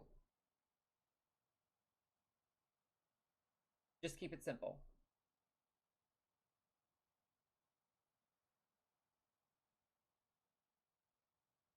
Literally, yes, 100%. Like you do not have to approach me right now. So this means that you really can shy away from like interactions where like if I get closer to you, you can just focus on like backing off and baiting and punishing.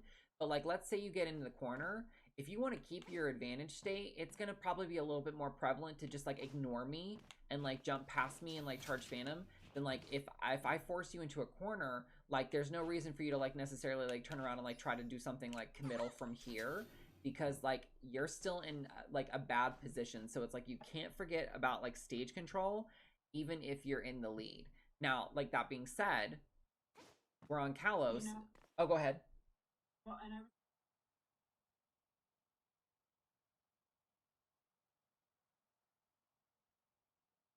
early off the platform. Sure. I was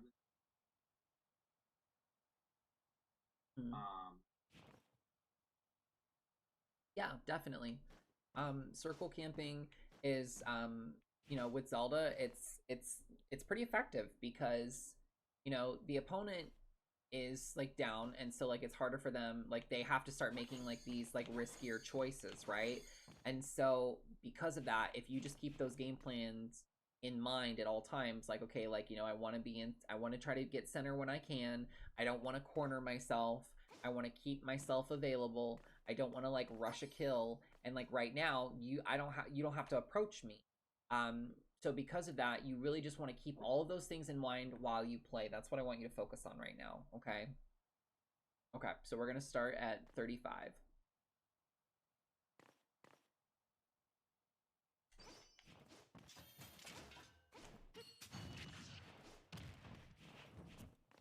So like right there when I was charging a Phantom, like you could have just like backed off a little bit and like it wouldn't have hit you. You could always jump and neighbors it as well. I think that you were like wanting to jump over it, but like you kind of like just jumped back, and so like it ended up hitting you anyway. So like just try to remember like you know, like the distance that it's going to be swinging at. It covers a wide area up top. Yeah.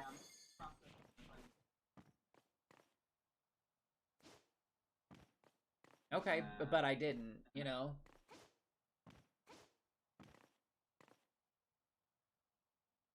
Sure, yeah.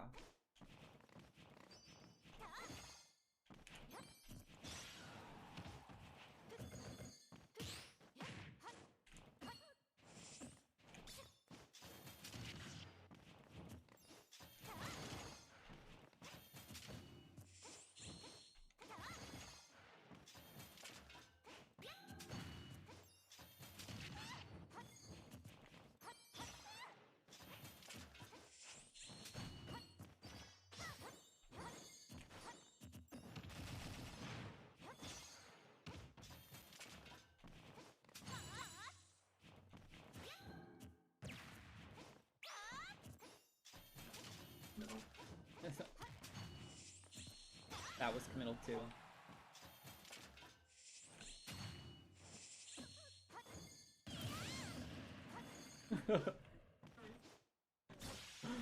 Just sometimes you gotta make sure.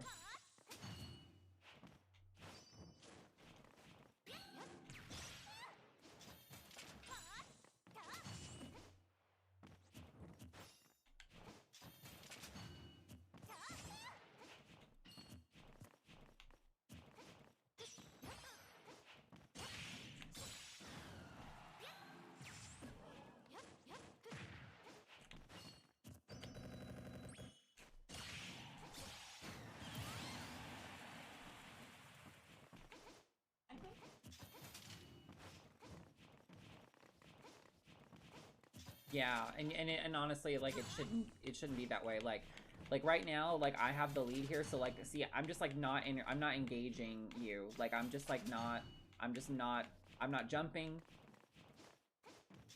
I'm not like trying to get near you or anything.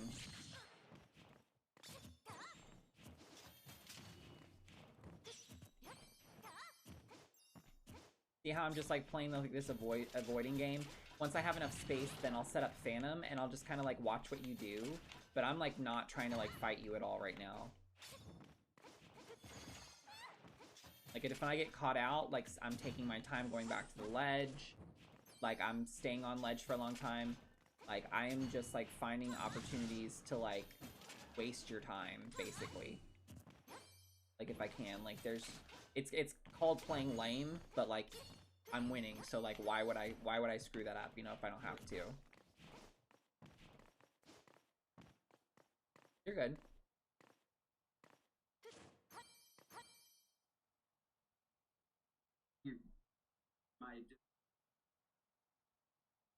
Oh, okay, that's all right. Okay.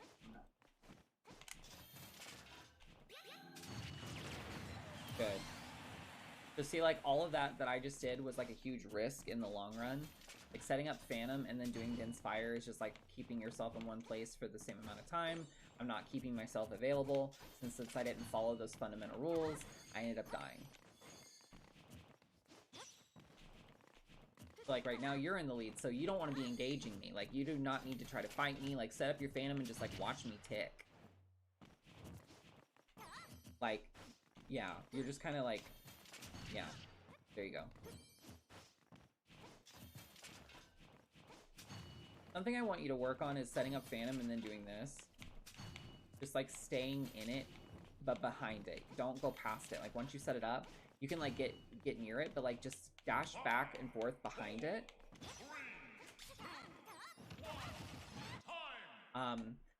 Like I said, that's something that Niskino does.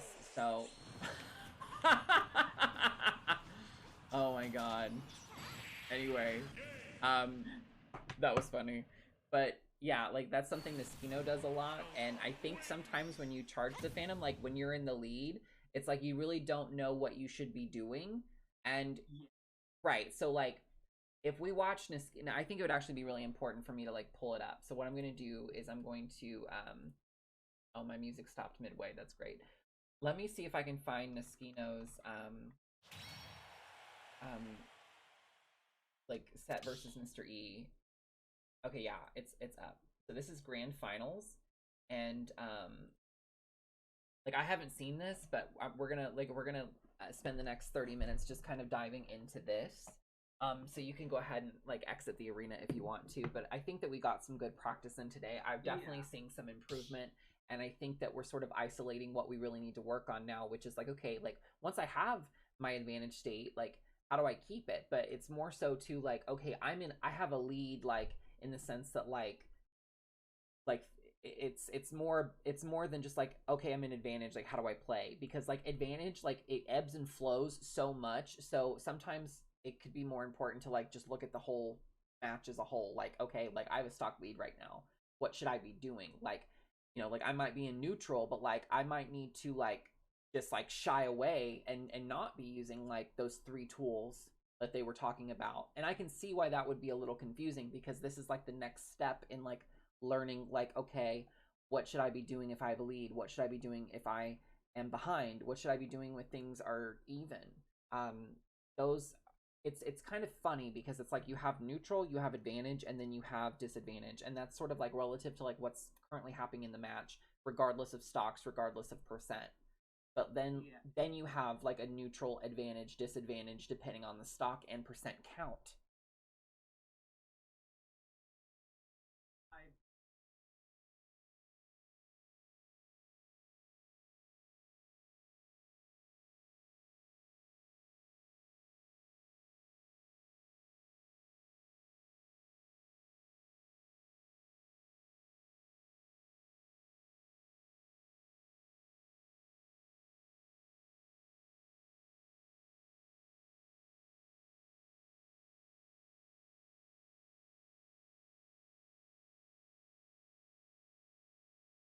Yeah, I think it is, but I think it's also a lot more clear to you like what situation you're in, because it's like not neutral and you're not like feeling out like what you should be doing, because everybody plays different.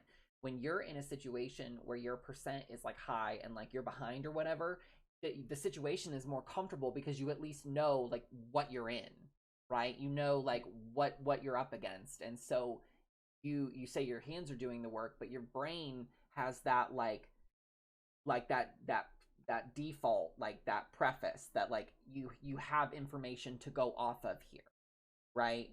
So I think that that's very relative in why you're finding success in those situations. Because like I completely relate. Like I think that one of my, you know, one of my best I think I have it on YouTube. I think I ended up losing the set, but game 2 was very, very good for me. I ended up playing this Ridley, and it was like when I first started playing Sephiroth, and they totally demolished me, and they were taunting me and like made me feel like really like shit, and it just like it was really getting to me. But like I was about to lose game 2 as Zelda, and I was on my last stock at like pretty high percent, and I just started making these like insane plays, and it was just more so because I was being put in a corner, and like that's when your claws come out, right? But like that's a great trait to have as a player. Some people do not have that benefactor. They just don't have it. But you clearly do. So we have to still refine you being put into that situation, because like we want it to be a surprise. Like if you're in that situation, then you can sort of have that comeback factor come out of you. But when you're in neutral, like when the game is like, if like the stock counts, even like it's 1-1, like, you know, and you play game 3, like you still don't want to like let that situation present itself, because if you do, like it's a great way for you to play, but you're still like down, and it's easier for you, especially in Smash Ultimate. It's so much easier for us to like lose when we're already down. That's sort of how the game is designed. That's why, like, you know, when you grab the ledge, like somebody else could grab it from you, or like why you are like, if you grab the ledge quickly, like you have less invincibility. Like it's because it's designed to like get to the point. That's why, another reason why damage, there's like that damage multiplier, you know, that is in the game, where like if you're playing singles, like the damage is amplified, because it's like trying to get straight to the point. So I think that you see the screen right now.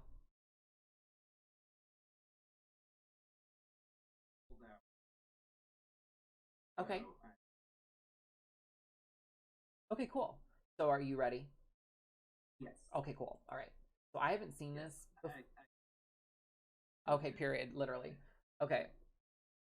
Like already, like at the start here, like they're on Smashville, and like they're like in a pretty, you know, like they're in a pretty like close quarter situation. So it's like Zelda could go in with like a dash attack here, or like a dash grab to try to catch them off guard. But what would be the safer option, right? She's got the space to where if she jumps back and charges Phantom, for the most part, she should be able to hit them if they approach. And if they don't, she can finish the Phantom. So it's like sometimes you have to give up stage control in order to get stage control. And, you know, so that's sort of like what we see right here, because I'm pretty sure immediately, as soon as it starts, you can see Niskino already jumped away. And sure enough, Mr. E jumped right in, you know, because they're trying to like hit Zelda for setting up Phantom, and they started to try to attack Zelda. And if she had not thrown this, she would have been hit. But she ends up landing that immediately. And like even just right here, like notice how they land the hit and they dash in. And they stay in the Phantom. Even though they teched, it's like neutral sort of reset. Like there's no follow-up that she can get right now, so she dashes away. Now I think she tried to start another Phantom, and it wasn't off cooldown yet. But that's sort of like that fundamental rule, right? Like I'm in the lead, why approach? You can fake that you're gonna approach, but like she didn't. She ends up jumping back, throwing the Phantom level 4 to catch them. And you see, they started flashing shield. After they got hit and they teched and they got up, they started flashing shield. So she goes in, and Mr. E's kind of like, ah! So they shielded, and then she backs off, and then he's like shielding again just to make sure. He's just trying to put out parries because he doesn't know necessarily what's going to happen. But Nestino puts themselves back in the corner and ends up calling out their approach with the dash attack. They trade, but Nestino's like in the lead and is able to set up the Phantom. I mean, like, it's just, to me, it's clear as day. Something else that they do, and I'm trying to integrate this myself into my play, is if you watch, after they finish throwing a Phantom or after they charge a Phantom, they do short hop, fast fall, like just empty hops. Like watch, they'll like jump. Yeah.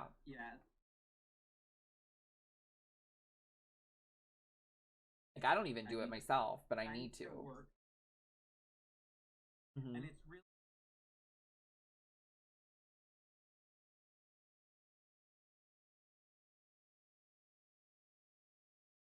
right. So right here, you can see that they did neutral get up to hold shield. And then they did that kick that we're talking about where they kick in place. Now technically, this kick is punishable, right? So, but they pulled back, and if they had done a kick towards them, they wouldn't have been in a position to pull back here. And what's interesting is they do double jump up air here. So it's like they're just doing shield damage for the sake of it. Like they're not even like really considered, like they're just like poking at them basically, even though they're technically in a disadvantageous position. Like their goal is to get back to center and to reset neutral. But the thing is that Niskino is very aware of like the pressure that they can apply.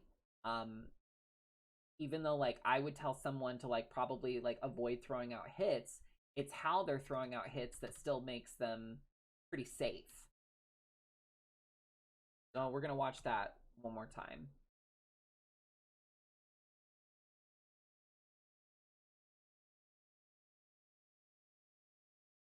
Yeah.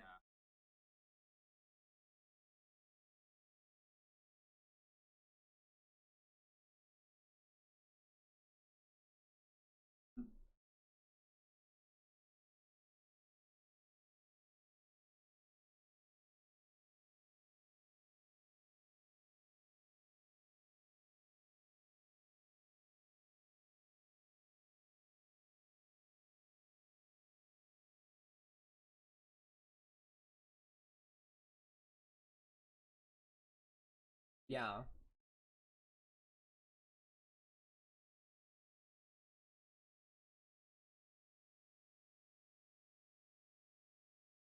Is Yeah. At least for Yeah. Nashville I think is a little bit smaller. But I think it's also the fact that you've got like those two platforms there, that really do help. One. Right. Now I will say that, this stage is pretty polarizing for Zelda. It's usually like in my experience, it's like people usually don't even leave it open. Like they'll if they leave it open, I take it. Um that's just I think due to like the experience that I have on the stage. But I think it's totally fine. Like if you don't feel comfortable on a stage, just absolutely, just get rid of it until you start to feel more comfortable on that stage.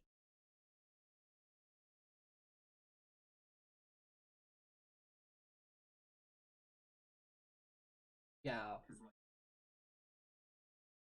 Right, yeah. And so like that's going to be very matchup dependent. So I mean like Lucina in this example, Lucina is definitely not, I wouldn't say she's nearly as polarizing as Roy is when it comes to like playing a floaty character, because Lucina is pretty floaty herself. Yeah. So she still has disjoints, but she's still got like pretty decent ground speed, but she definitely doesn't have as much of the same like constant shield pressure, I think, that like Roy does by comparison.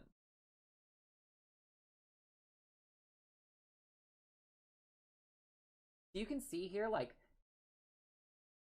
yeah, they're just like setting up Phantom, and then they aren't even throwing out anything in particular. They're just like they're just playing around. And then finally once they get up, they still do a short hop here and see like Mr. E spot dodges because Mr. E is expecting like the typical like run up down tilt. But Niskino like knows that and just is playing around and gets this like situation. And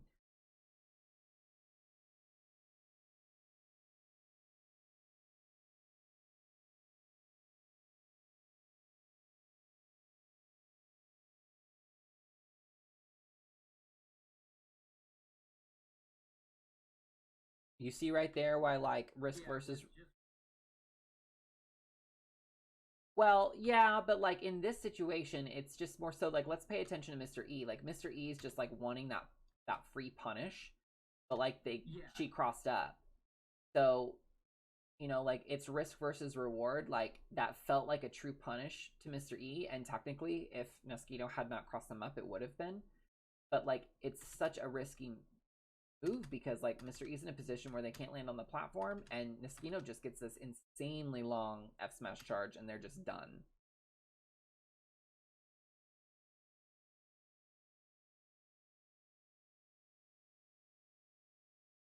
Right.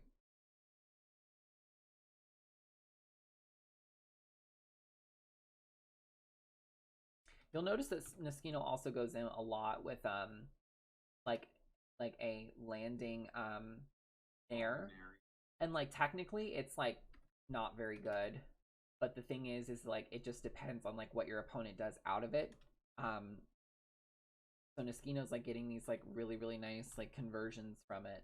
Because like see like right there, that's like the problem is like Like you can see like they parry it and they trade, but like the trade is like not worth for Niskino. But like Niskino still ends up doing it again, just because like what they're doing is they're giving like a timing mix up, because they're doing like a short hop and they're waiting and then they do it. That's literally like your mix up to like doing like an instant while rising short hop nair that like we've talked about. Like Niskino is like past that point, so Niskino is like able to implement both, and that's why like it's working out for them.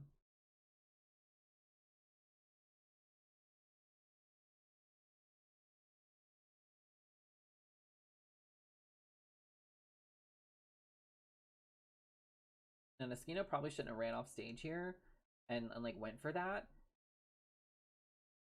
Yeah. Yeah, stock lead. So it's like, well, went for it.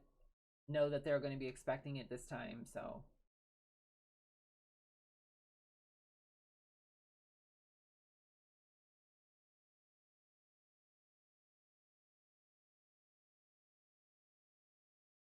now I love that. Well, not so much the Phantom. It's just that their shield got hit, and so they jump out of shield, which is like one of the fastest things that Zelda can do. But I think that sometimes we get so laser locked on like actually punishing them for hitting our shield, um, that like we forget that we don't have to. And so like in this scenario, like you can see that like Mr. E did fair on shield and Zelda jumped, but Mr. E still ended up doing down tilt, because like if Zelda had held shield there, then she would have had to have taken both hits, and if Zelda would have dropped shield and tried to punish with something after this, they probably would have gotten punished. And even if they did fair after their fair, like if Zelda did fair out of shield and the down tilt whiffed, like Mr. E is still like ducking, so Mr. E wouldn't have gotten hit by that fair.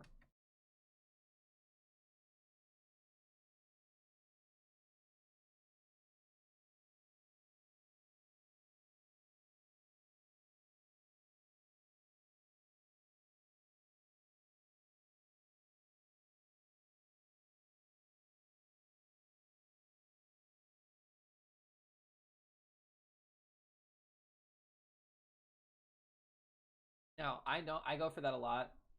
It's like not good like this right here. Like I was talking to Mysterica about this, and she was telling me that like in this scenario to just like never throw it. Like because it's like if you throw that Phantom, like when they're in a position where they could just air dodge it, they're going to. And so it's much better for you to just like let them air dodge and it not go off, so they realize that they were like wrong, if that makes sense. Because right here this is telling them that like, oh okay, well, you know, like I was right there, like I can air dodge that. And so like Mr. E just gets back to ledge just fine and ends up, you know, getting a punish.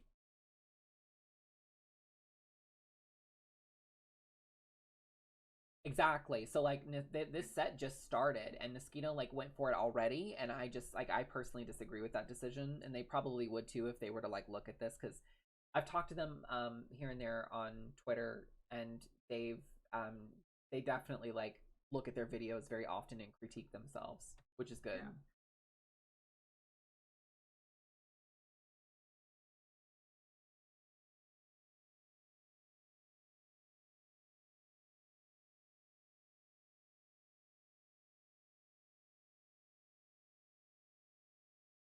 Yeah. Or to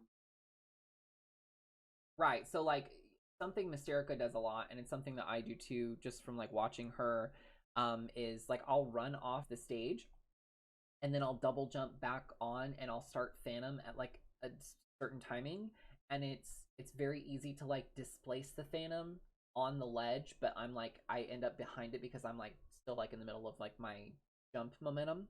Um yeah, yeah. So it's definitely something that like we utilize like if they're pretty far off stage, because what that does is it's like interrupting that recovery path like exponentially at a timing where covering the ledge would be ineffective. So it's just sort of allowing us to cover further out in a situation where like charging a like, because like right here, like if we go back, like right here at this timing, like there's no reason to cover the ledge, because like they're not going to be near the ledge. Like Niskino was just sort of trying to like cover this area, but the thing is that like because the threat of the Phantom is there, like Mr. E would have to air dodge anyway, even if Zelda doesn't throw it.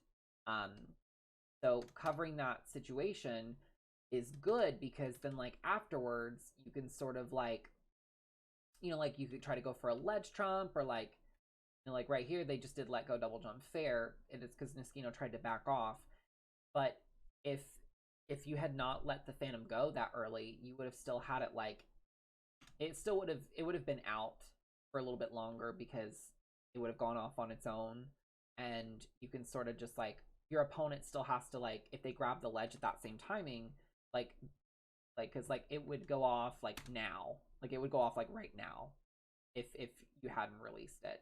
And so like they still have to be pretty wary, and Niskino would have been able to be in a position where they could have like repositioned already, but because they threw the Phantom, they're scared of getting hit, so that's why they're shielding here. So it just would have been a much better decision on their part to like not have thrown it in that situation. So they get the back throw, they're setting it up again, and see this time they didn't do it. And they should have done this first, in my opinion, because they could have gotten that dare. Because Mr. E ends up like he ends up air dodging anyway because he's scared that it's gonna get hit, that it's gonna hit him. So Niskino's like giving up stage like quite a bit here in those scenarios, regardless. Okay, not sure what's wrong with this stream. So this is their grand final. So this isn't the first time that they played either. So, you know, there might be things that Niskino is doing differently than they did the first time that they played, you know, for like the set play for conditioning. So, ooh, that was a nice little string there. Like right here. Oh yeah.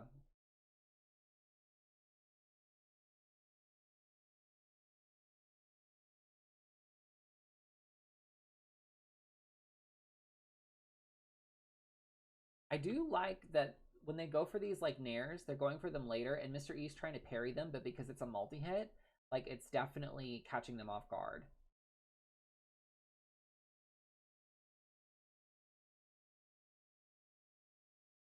Yeah.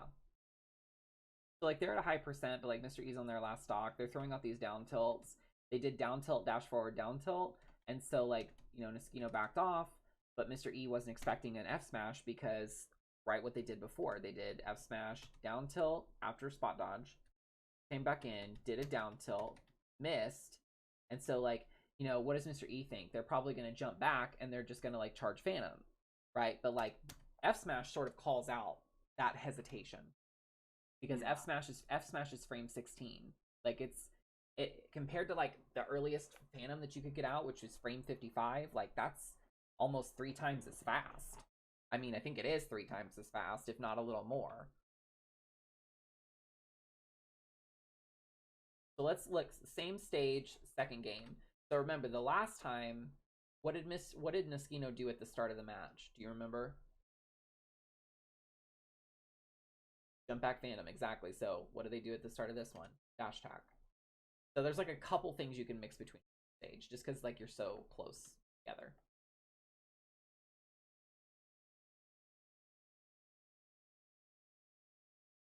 Yeah.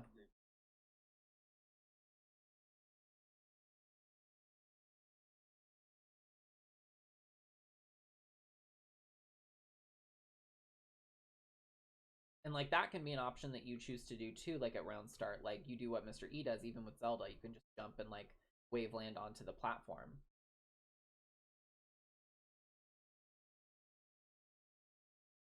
And frankly, I haven't really thought about this before, but technically, I would argue that the person on the right side has a slight advantage just at start because the platform is above them when you start.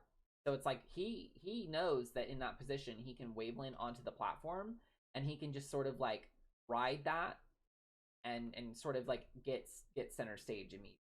So it was very smart situational awareness coming from Mr. E.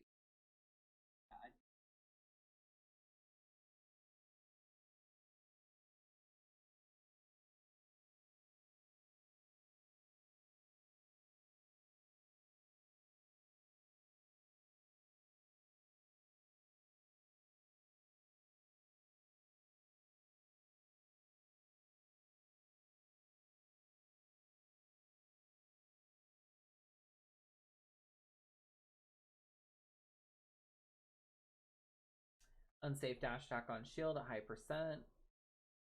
Yeah, just dead. So do you see what Neskino did, like, right from Angel Plat, by the way? Watch what they do. Yeah, so something good to keep in mind.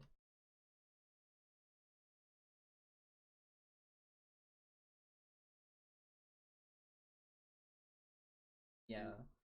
And something interesting here is just like they start a Phantom, they're on their second stock, they do that like short hop, like fast fall, and then they just don't do anything. Because they're trying to see, the reason that they're doing that is they're trying to see what Mr. E is going to do in response to just the approach. And so they're like, oh, okay, Mr. E is jumping when I do that. So like I'm going to remember that. And so right now you can see that they're doing some like fake out like approaches. They turned that up. If they turned that up till around, by the way, when they landed, they had turned that around, they probably would have traded at the very least.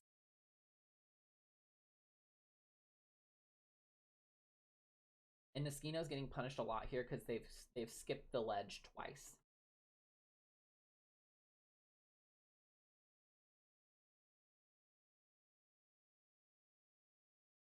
And see, like, I want you to see, like, they just did, like, neutral get up to spot dodge. Like, so, like, when you do, like, neutral get up to spot dodge, or you do neutral get up to roll, or you do neutral get up to down tilt, it's not like it's a bad option. It's just, it becomes, like, a predictable option if your opponent is going to see you do it, like, more than once. So, like, what I want to do is I want to just, because we're just going to experiment here. Neskino, the last time they were on the ledge, because, like, if you were their opponent, the last time they were on the ledge, you got to think about this stuff. They did neutral get up to spot dodge. So let's both remember that and try to see the next time that they do it.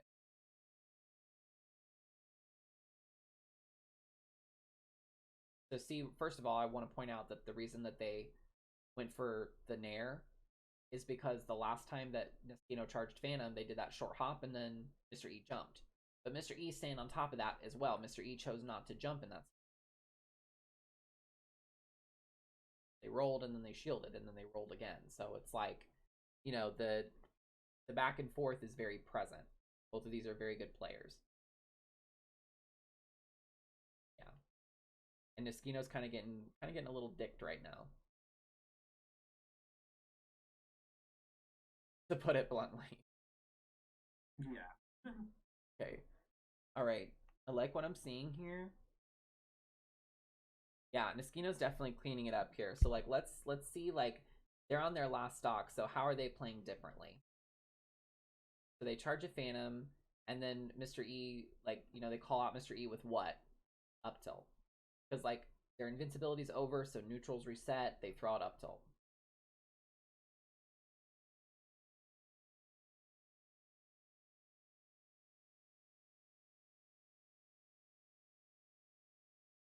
Yeah.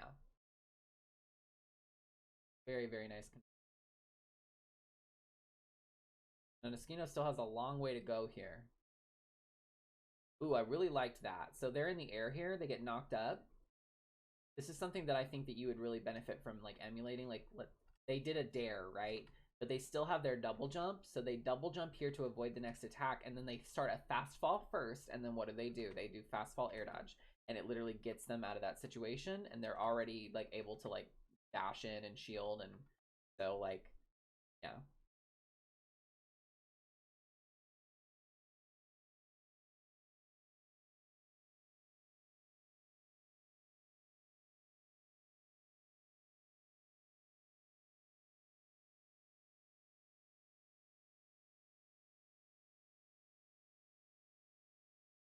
they're just all over them. And in their advantage state, like look what they're doing a lot. They're doing these like low to the ground, like short hop, like pause, nair, and then they're doing like up tilts afterwards to catch. They did a pull down here. They did down tilt afterwards because like down tilt's like it's just a really really good poke to throw out even in like if it's good in neutral, it's gonna be honestly even better in advantage because it's like you did down tilt and like they air dodged it, but like they're still able to run off and like throw out a fair and then like throw out a down tilt.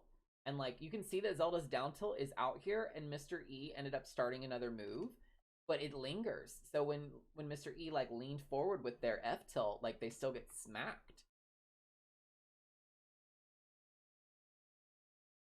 So like you can see like even that was literally the like the three tools I've been telling you about. Like granted, I've been saying to do a lot more of like the short hop while rising, which I personally think is like better, but like this can be really good to like mix people up with, and I think Niskino is just very very on top of that. So like we're in this situation, we're throwing out our moves, like a lot of nairs and a lot of down tilts. Sets up Phantom at the ledge. Phantom ends up taking it.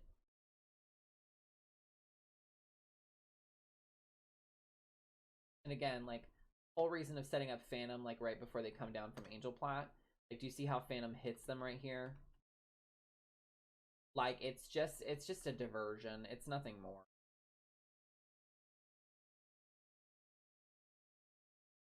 You can see like Niskino's like still losing here. Wow, that was an insane air dodge.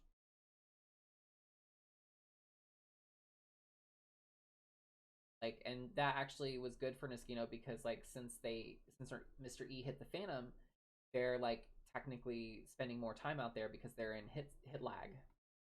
So that lets Niskino get back on the stage.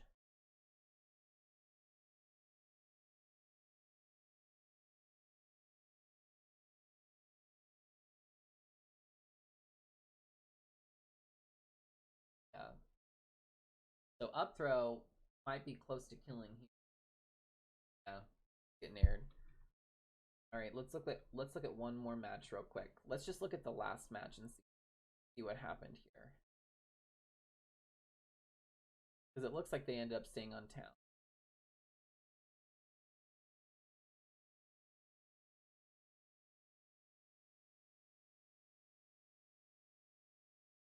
See how like they're just like they charge Phantom, they threw it, it didn't hit, they just wait around, then they jump back, charge Phantom. Like that's just kind of like what they're opting to do in neutral. And I don't think Phantom is a neutral tool, but I think that's usually because we use it as a percentage tool. And so if you're not using it as a percentage tool and you're in a situation where your opponent is scared and they're not like wanting to come in because the threat of the Phantom being released at any time is like it's scary, then you can afford to get away with things like this. But that's why I've told you like up tilt, down tilt, short hop nair, those are like the things you should default to. And reason for that is like, if you're up close, any of those options, you have a much better chance of throwing those out and like not being punished. Because you can shield quickly afterwards, you can reposition afterwards, but like at this distance, like you can see like Niskino kind of fakes going in but stays behind the Phantom, stays behind it. And then Mr. E just like doesn't approach. So then Niskino's like, okay, I'm just gonna charge another Phantom again. And then this is where Mr. E's like, okay, I'm gonna run in. But Mr. E stops and shields because they could be hit. So this is like the pseudo pressure that allows Zelda to set up Phantom. It's when you're not like setting up these situations carefully like this that allow people to just like jump over you completely and like just call you out. But in this matchup, like, Niskino can afford to throw out the Phantom a little bit more because it's not Fox, it's not Mithra, it's not those fast characters that we have trouble with.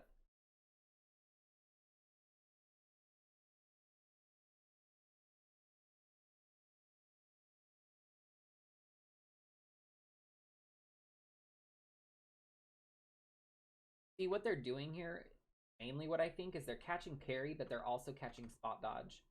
So, like, right here, Mr. E throws something out, they miss. What do? They spot dodge. This catches them. And Niskino is timing it to where they're getting the last hit. which is why I think they're not fast falling. Yeah, they're not fast falling this move. They're trying to get the last hit to come out, because if they get that last hit, they're going to start doing like they're going to be able to do combos. That's the problem with Nair, is if we land and we only get we land like after the second or the third hit, that's when like shit hits the fan, because when someone's on the ground, like any hit of Nair technically can pop up, but like the last hit of Nair is like the stronger hit, so that's like what's going to get us our combos, or the first hit of Nair. If somebody's in the air and they like, as you know, like if we end up hitting them with like a part of Nair that isn't the first or the last hit, they're going to fall out. So you can see how Moschino is like really taking advantage of that situation. Like they didn't land the up tilt there, but then they just went for short hop, like idiot Nair. So basically they're doing, just to recap, they're doing delayed Nair, up tilt, it whiffed, and just went for short hop rising.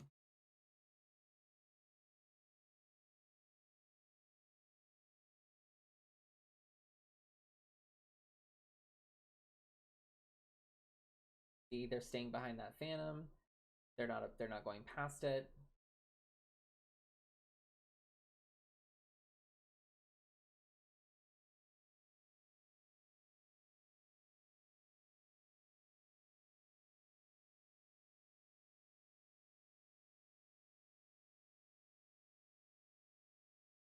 Poking with down tilt.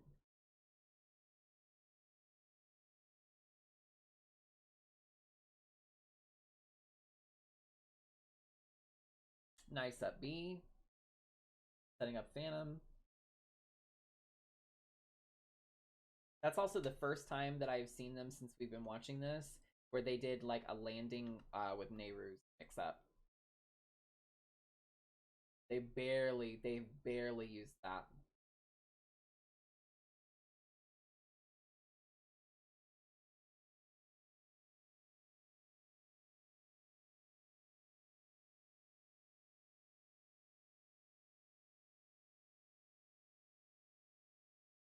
Good counter.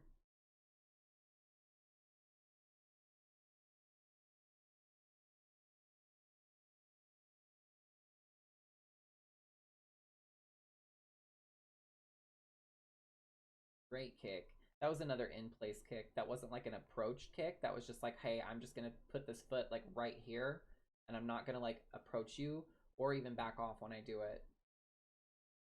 All right, they just like there was no, they stayed in place with that kick.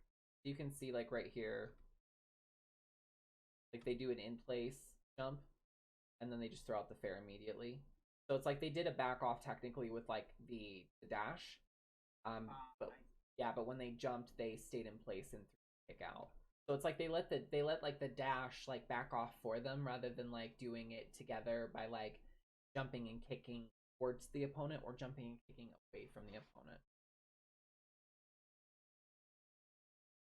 So like this is the last game, and like Mr. E's like not looking good for him. Like Mr. E's got a full stock lead right now. 47% right off the bat. Like this, wow. See, like this is why Zelda's advantage state is so good, and why you have to constantly get that Phantom set up. Because like right here, they just got 47% off of it, but like they're jumping back, they're charging Phantom, and Mr. E's like, fuck, like I gotta get out of here. I gotta do something because the Phantom probably gonna hit me because it's covering the ledge, but it ended up hitting them anyway. Like it's just they succumb to that pressure. And that's another thing. Do you see that? That's another reason why Moschino is using the empty, or like the short hop like landing there, but like not fast falling it, because like you shield the attack and you're thinking like, okay, now it's my moment to get out. But like them doing that is why they got hit by the Phantom this time. Like, so it's just the damage is piling on. Mr. East constantly air dodging off stage, and just like it's just adding up. Like there's really nothing that they can do. Like they finally, after taking 110%, got out of that situation. Like, that's insane. And that's all because Niskino does the same thing over and over and over. They're not shying away from that. They got their 47%, jump back, charge Phantom. They run up, they do like their mix up, jump back, charge Phantom. That's something that, like, honestly, both of us as Zelda players need to implement. Is just like this like short hop, like landing Nehru's or landing Nair, like not fast falling it, but also not doing it while rising. Very, very good. Mr. E does a taunt because he's like, I don't fucking know what I need to do. But I will say this. After they finally get up on the stage here, watch how long it is before they get hit again. So that's sort of like why they're like taunting in this scenario, because they're like, you know, trying to like think of something, but like they're constantly avoiding these phantoms. Like they're cleaning up their act. They're just playing like how they should. They're playing like if they get hit once, they're gonna die. So what are they doing? They're abandoning the idea of hitting their opponent back for now, because like they're trying to wait for their opportunity, and instead they're just playing the evasion game.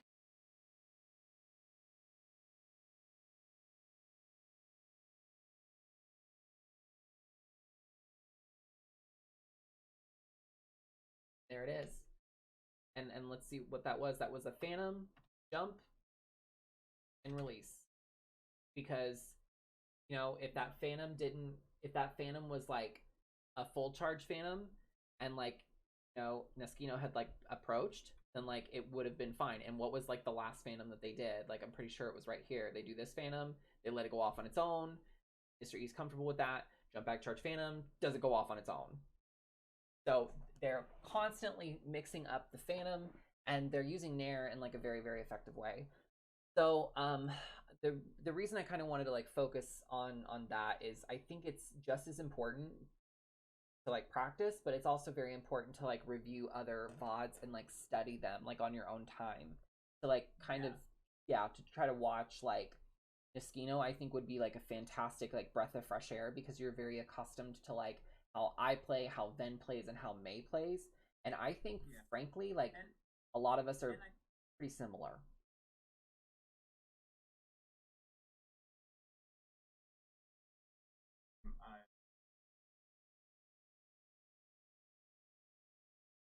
I have one.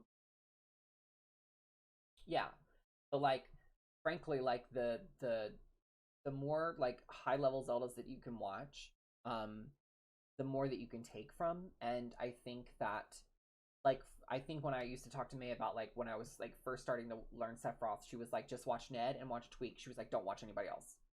And I was like, well, I really like Soar, and I really like this player, and I really like that player. And she's like, just don't watch anybody else. And I realized what she was getting at was like, you really want to stick with these players that like are in like these high intense pressure situations more often than not. And like chances are Ned and chances are Tweak have so much more experience than like Soar, for example, playing Sephiroth in those positions. So Niskino is an excellent example, because you know they have to constantly deal with Mr. E at like every event that they go to. And I really think that what I want you to focus on this week is I want you to focus on doing some VOD analysis on your own time of Niskino, and really trying to see like what they do that you like, and also noticing like what they're doing like when they have their opponent on the ledge, and even just for like shits and giggles, just like count how many times they charge Phantom in a match. You know, count how many times they use like each individual version of the Phantom. Like that's sort of like the dedication it takes to sort of give you an idea. Okay, well, it seems like 50% of the time they're using full charge, and it seems like, you know, 4% of the time they're only using the kick, and then like, you know, 30% of the time they're using the overhead swing. I mean, that can sort of give you an idea of like how often you should be using those in your own scenarios. Like anything that we can do to give you more guidance on like what we should be doing in those different states. So, okay, Niskino's behind. How is Niskino playing now? They may lose, but how are they playing? What is different? What are you noticing that they're doing differently than they were doing before? When they're in advantage, what do they tend to go for more in advantage? What do they tend to go for more in advantage when there's no stock lead? What do they tend to go for when they're an advantage when they're behind a stock? What do they tend to go for an advantage when they have a stock lead? You know, it'll like doing that will really give you a much better insight on like how you should be playing when you're in each of those scenarios. Does that make sense? Okay. Okay, cool. All right. Well, we did go a little over today, but I know that, you know, as usual, I know you're fine with it. I unfortunately I was gonna stream Coinbox, but unfortunately I did not make the deadline in time. I don't know why. Oh, no. I know, I'm awful. But I'll make sure to do it you know, next week for sure. And I really appreciate your time and dedication as always. I do want to ask you before we go, as usual, what are 2 things that you feel from today's session that you can take with you that you weren't really thinking about before?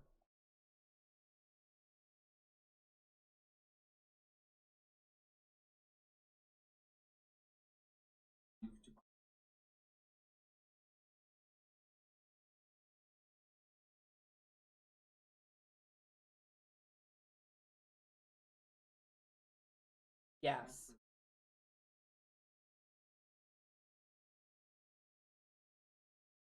Oh, yeah, period.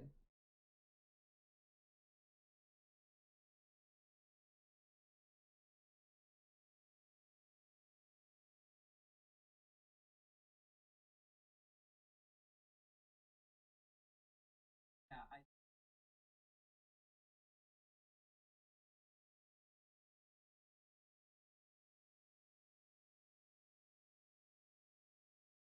Yeah. like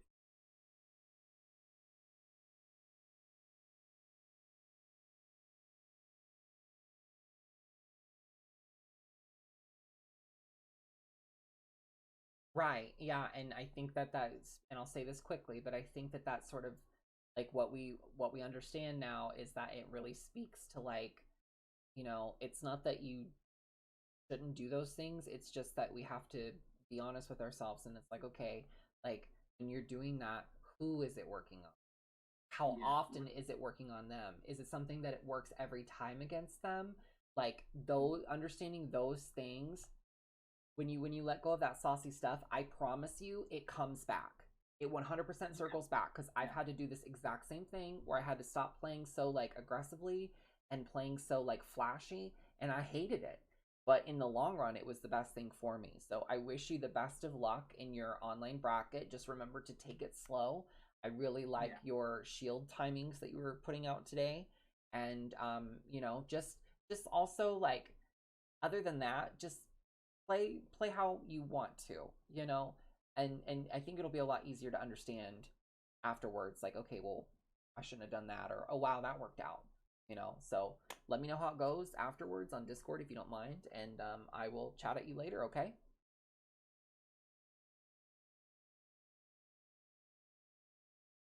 Oh no, it wasn't you. It was not you. That it was literally because you have to be signed up by like 12, and I was like up by like 12:30, so I just didn't sign up on time. Should have signed up the night before. Anyway, right, literally, like God, like I need to get my shit together. But girl, best of luck. Yes, like I definitely need to do that. Literally, girl, literally. Oh my God. All right. Well, I'll talk to you later, honey. Good luck. Bye. Well, y'all, so Artemis, I just want to say real quick, thank you so much. I really, really, really, really feel like when I was playing against Skittles, I don't know what, it took me by surprise, because they told me, they were like, oh, so Skittles DQ'd, you get to play like, and you're in top, you know, like you're in top 64 winner side, woo! And I was like, wow, like this is new for me. And I was like, okay, well that sucks. I really wanted to play Skittles, but like, oh well, whatever, it's fine. And I came to accept it, right? And then Riddles, or not Riddles, Jesus, Skittles, Rickles comes into my chat, and he's like, hey, so just so you know, like, you're gonna play Skittles after all. And I was like, what? What? Why? Oh my god, no. Like, I was like, well, there was the one time I was in top 64 Winterside, and I started having all these like bad thoughts and stuff. Like, I was gonna be like, oh, I'm just gonna lose or whatever. And I was like, ah, fuck that, whatever. I can beat them. I did really well against Colonies when I played against them in person, and like it's a good matchup for Zelda, so it's like I shouldn't count myself out yet. And yeah, I just you know, I think that I was very happy with it. I felt very confident in how I played, and I felt very on top of the situations, and um you know, I just think that like I was utilizing Zelda in my play style like very effectively in that match. Like matches like that are like why I love her. Oh yeah, I 2-0'd Skittles. Um yeah, I 2-0'd Skittles. That was fun. I ended up playing against them in Coinbox last week, and I ended up getting 33rd out of 741. Yeah. So like I was really happy about that, like not gonna lie. So, you know, I'm sure some people will be like, it's Wi-Fi, it's Wi-Fi Zelda. Well, you know what? You know what I say to those people? Fuck off. That's what I say to those people. Anywho, y'all, I'm probably going to be ending the stream. Well, not probably. I might be back on later tonight just to like play some friendlies or something, because I was going to stream tonight like at 6 p.m. and like continue on. But I need to have some lunch. I need to, you know, eat, restore my nutrients, and find a shirt that doesn't say Calvin Klein on it, because I'm pretty sure every single shirt I own says Calvin Klein at this point. My sheets are Calvin Klein, my shirts are Calvin Klein, these glasses are Calvin Klein. They're not actually in Calvin Klein, but I'll say that they are. They're Calvin Klein, and someone's like, that says generic Walmart, and I'm like, Calvin Klein. Anyway, thank you guys for being here very much. I hope you guys enjoyed the stream, and yeah, if you are considering lessons with me, you know, you can always check out my Metafy at metafy.gg/@KDXPerry. All of the proceeds go to helping me survive. So yeah, if you want some lessons or want to dick around and play like, you know, best of threes, best of fives with me on stream, and you want to like have me analyze it or do some bot analysis for you, whatever, it's right there. But anywho, I will talk to y'all later. Thanks for being here, and maybe I'll be here in a little bit. I don't know, but otherwise, I'm just gonna keep talking if I don't end, because y'all know I love to talk. Thanks for the flowers. Bye. Bitch, nobody bought you flowers. Those are fucking fake. You got those for fucking $6 at TJ Maxx. Oh well. Bye. Oh, and by the way, Artemis, girl, I love that you're here. Like, as I'm leaving, I haven't seen you in here in a while, bitch. What the hell? I miss you. My flowers miss you. Everyone misses you. Okay, bye.